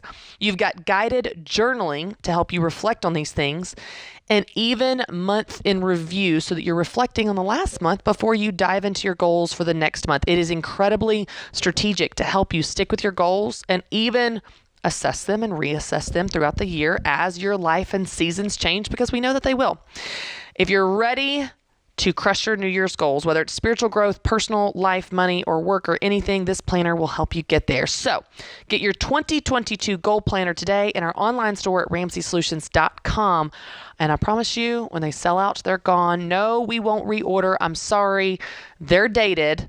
And so once they're gone, they're gone. If you want to get this as a Christmas gift, go ahead and get it. The feedback has been awesome. The reviews are awesome. And people love using them. It not only helps you plan your year, it helps you put on paper on purpose what you want your year to look like, which is a powerful step in actually making that happen. That's RamseySolutions.com. You can get your 2022 goal planner today. Okay, let me ask you this. All right. I need some help. Okay. This is me coming clean on the Ramsey Show. Ooh, in front this of a should be couple good. of million people. This should be good. So one of the things I struggle with most in the world, on 95% of my days, I have a note card with me that just here's what I've got to do today. Great. I'm going to make sure I do today well. Okay. I had a conversation this weekend. I'm working with a new doctor, and we went over everything from genetic testing to, everything. This guy knows me real well. And he's like, you have a problem with sweets, don't you? And I was like, oh my gosh, did you know that? Right? So he knows everything. Are you reading my mind? No, he's just reading my DNA. I struggle with setting up a plan like this, the day-to-day linking to a series of outcomes that I'm looking forward to. Down the road, whether it's a month in advance, 2 months in advance, 4 months in advance. My philosophy has always been, I'm just going to make sure I work out today and tomorrow takes care of itself. Yeah. And the older I'm getting, the more I realize that's not always true. I'll end up somewhere, but it's often far from where the picture I had in my head of where I could have been. Yeah.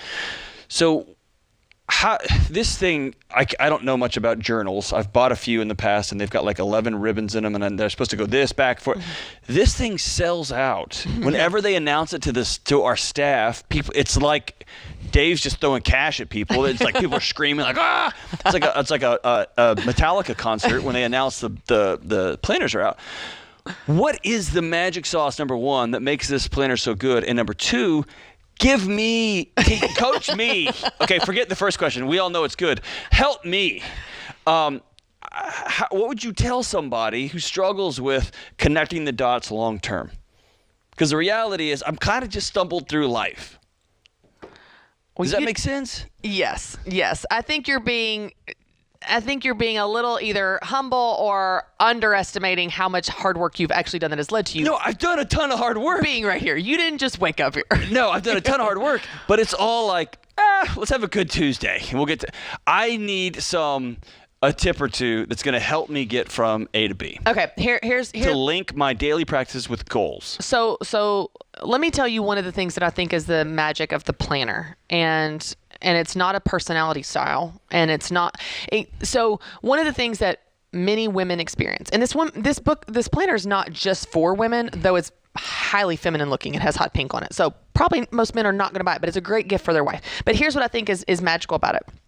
So many women feel this responsibility, either spoken or unspoken, to be cruise director of the universe. They are orchestrating all the pieces of all the people all the time. That's a lot to manage, so this planner helps you manage that. But here's the power of it. It helps you consider yourself in that game. It helps you consider yourself in your week. It helps you consider yourself in your day. Like, how are you taking care of yourself this week? What are you doing towards your goals this week? What do you want your week to look like? And it's not a selfish message of like, bulldoze everybody or else, it's not that. It's just like, hey, in the grand scheme of the 400 things you've got to do, Why don't we consider ourselves? How can you grow and take care of your mind? How can you grow in your faith? How can you take care of your body?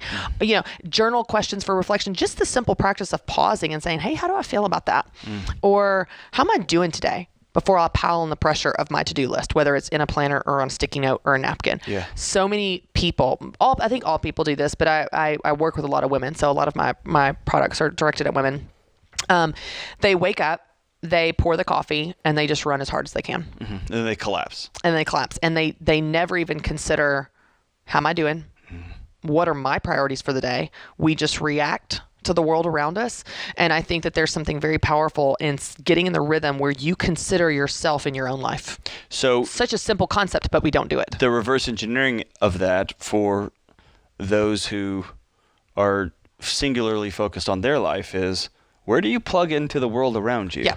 Right. If you've got kids at home, how are you participating in their life? If you have a spouse at home, how are you participating in his or her life? Right. How are you making your household a better place, a more hospitable place, a safer, quieter, whatever place? Yeah. Right. So it's the opposite of that, but it's still the same. Well, and there's just certain, while balance looks different for everyone and goals look different for everyone, and even how you plan. If you're a planner on your phone or planner paper, everybody's different. That's totally fine.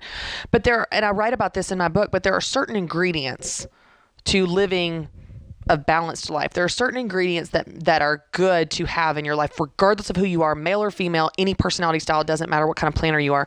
Having time alone, having key relationships. So even in the weekly planner of the 2020 Goal Planner, there's just about, what am I doing for myself this week? What am I doing for my family this week? And what am I doing for my dream this week? Your dream could be your career or a project or a hobby or your business. So it's just remembering, hey, these are things that each week, not every day, we're not going to do them all every day, but each week, hey, if I haven't done anything to take care of myself in a week, we need to check on that. Self-care is not a pedicure or a spa day once a year on Christmas or your birthday. This is like brushing your teeth. It's a daily practice. How are you taking care of yourself on a regular basis? And so it's just those reminders of, what am I grateful for? It just gets you in rhythms of paying attention to these different ingredients that create a balanced life. It's not all perfect and it's not a formula, but man, when you have a tool in front of you that just reminds you of what's important to you, it helps you actually pay attention to it, spend time on it. So annoying, Christy. And not miss. Because you're telling me I have to be intentional and make choices. Well, cool. I like your napkins or your sticky note system, though. I think that works great. Yeah, but it provides for a really rudderless life. It's fun, but as my wife reminds me, there's a whole team of people cleaning up the world behind you, John, as you just are like, what if we try this? You know what I mean? Or, that sounds fun. Or, I'm going to the gym. It's like, well, cool. I will make sure the kids have food, right? So it's exactly the opposite of what some focus on, which my life's about everybody else, and I am silent and invisible in this life, versus the other side of it. And again, it's a balance of both. Having both in your life. Well, I think the key that I think people need to remember is the tools that we create for you all, whether that is the Every Dollar Budgeting app, or Ramsey Plus, where you got your course to take your Financial Peace University classes, or John's book on redefining anxiety, or the 2022 Goal Planner. These are tools to help you be the person you want to be, to create the life that you want to lead, to help you do what you say you want to do. The tool in itself is not valuable. Those planners sitting in the warehouse, no, if no one buys benign. it, it's not valuable. It's when you use that to do what's important to you, to spend your time on what's important to you, to think about, what do I want this year to look like? What do I want this month to look like? What do I want my budget to look like? How do I want to get out of debt? The plan is the path for you to get to where you want to be. That's the reason people get out of debt, and it works. So it's the tool, but you're the one that makes it work. That means I got to do it. I see what you're saying here. This is The Ramsey Show.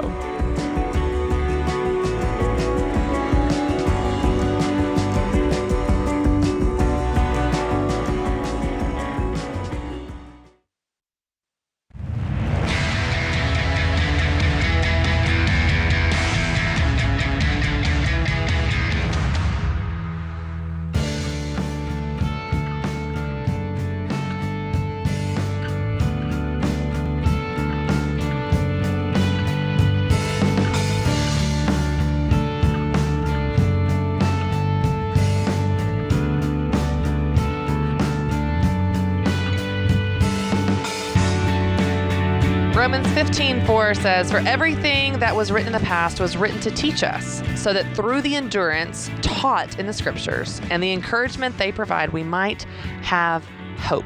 Romans 15:4. Martin Luther King Jr. said, "Intelligence plus character, that is the goal of true education." All right, we're going to go to New Haven, Connecticut with Miguel. Hey, Miguel, how are you? Good, thank you. How are you? Great. What's going on? Thank you for taking my call. Sure. So I am about to be 37 years old, and I'm finding myself in a pretty overwhelming situation. I've got about $500,000 in debt that has accumulated. It's a mix of IRS debt, student loans, credit cards, and auto loan. And I'm making $87,000 a year on my income and about $1,750 a month on disability.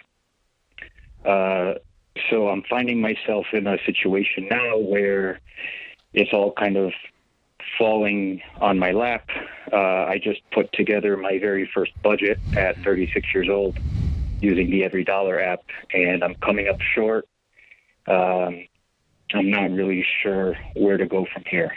So I looked into bankruptcy, Chapter 7, Chapter 13, and I got off the phone with a law agency.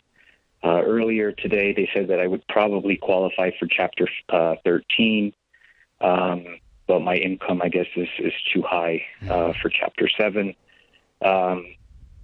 So I'm just kind of looking for some guidance, looking to see what my best option would be, where I could get some free advice, if there's any, see where to go from here. Yeah, I'm so sorry. I can hear that in your voice, man. Yeah. Are you married? Yeah, have it's kids? A little overwhelming. Yeah. So I have one child. I'm divorced, and I've been through 2 separations, which have, they've kind of led me to this situation financially. So yeah, I've got a little bit on my plate. Well, yeah. What do you do for a living? I am a nurse practitioner. Okay. Awesome. So currently I'm in a residency program, and they're only paying $87,000 a year because I'm in learning phase. This is a 1-year program. After this, if I decide to stay at the VA, I'll go up to about $110,000.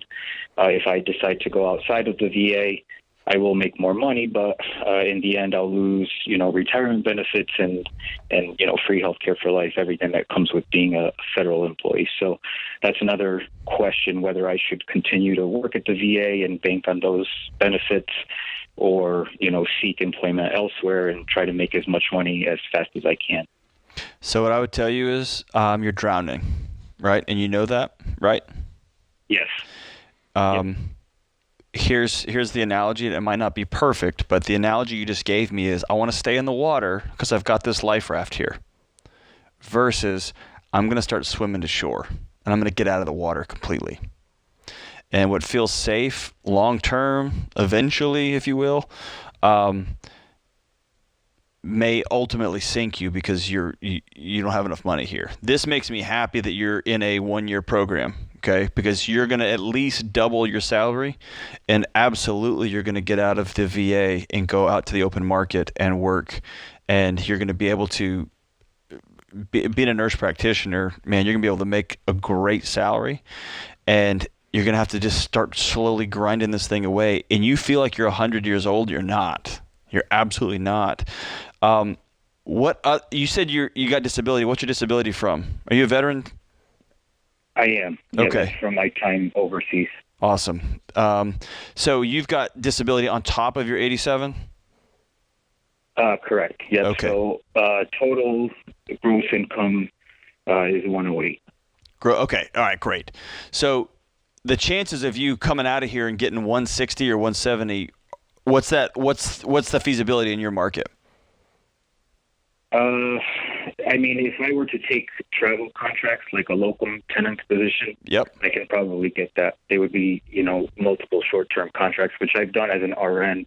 to make ends meet, with the COVID crisis. There you go. So I'd probably do the same thing as a nurse practitioner. So what I want you to step back and look and say, okay, 37, I'm going to be 38 when I'm out of this program here. If I put myself on a 4.5 or 5 year plan and I worked backwards, what kind of contracts would I have to take over the 4.5 to 5 years? And will you be tired? Abso-freaking-lutely. You're going to be exhausted. But what would it look like to pay this debt off, settle some of this with the IRS if you can, settle some of this with your credit card company if you can. You can't settle those student loans. Those are just weights you're going to have to tread water with. What would it look like? What would I have to earn to be able to reverse engineer this? And my guess is at $150,000, $160,000, $175,000, this becomes a lot more surmountable if you've got a plan. You're experiencing, Christy, to begin this, you're experiencing, Miguel, what so many folks, and whether it's $500,000 or $50,000, is that initial shock when you see a budget and you think, oh no, this is forever. And I want you to know it's not. But it's a matter of these baby steps as you walk and walk and walk. And you've got a pacifier with the feds, and you're going to have to let that go. And you're going to have to work like you thought you were busy when you were younger in the service. You're going to have to work like you haven't worked. But man, at that salary, at that level, you've got a big shovel. You'll be able to dig out of this quicker than you think. And the key to this is while you're making good money and you've put in the work to do this residency and all those things, it's going to be really tempting to be like, well, I deserve XYZ. You've got to live on nothing. Yeah. The more you live on nothing, rice and beans, beans and rice, I mean, you get creative with every possible thing that you can to keep your expenses to an absolute minimum for a season. The more you can live on nothing and get that income up, like we're talking about, the faster you're out of debt. And so you absolutely can do this. And one of the things that I want to make sure that we give you, Miguel, if you'll stay on the line, I'll have Kelly give you a membership, a year membership to Ramsey Plus, which it has our class in there called Financial Peace University. And you watch these lessons, and here's what's going to be so key. It's not only going to show you how to get out of debt, it's going to keep you motivated on the journey. There's an incredible community in there as well. And you can connect with those people. You can get inspiration, get encouragement, get teaching. You'll also have that budgeting app that we're talking about, which will sync with your bank. So watch those lessons and do exactly like John said. We've got to get the income up to be able to get out of this mess. But you can do it. And once you can see the plan, then you'll see how you can do it. So can I tell you this, Miguel? We just had a couple in a previous hour on today's show do a debt-free scream, and they paid off $500,000. Oh man! And what they say, they got after it. They got after it in 5 years. Yes, and right after he was diagnosed. He was diagnosed with a Parkinson's. And so I'm gonna tell you, I just had somebody stand in front of us on the debt-free stage, and they did it. Okay. Here's another thing I want you to remember. Tell me about your little one. She's 9 years old. 9 years old. She loves to dance. She loves to sing. That's awesome. So listen to me. This stops with you. Because in 5 years, you said she's 9 years old? She's 9. Yep. 9 years old, right? In 5 years, she's going to be 14.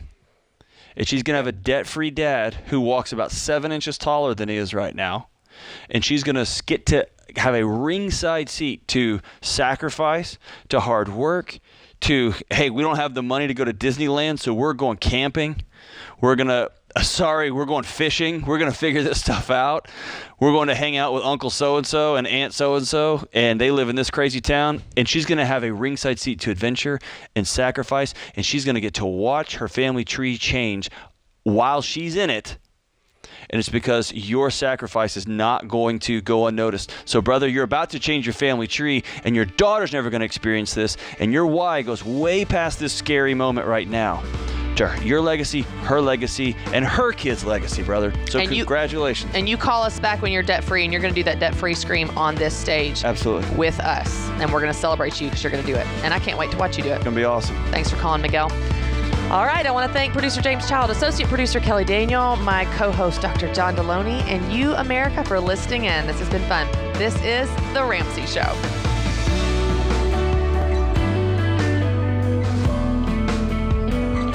Hey, it's Kelly, associate producer and phone screener for The Ramsey Show.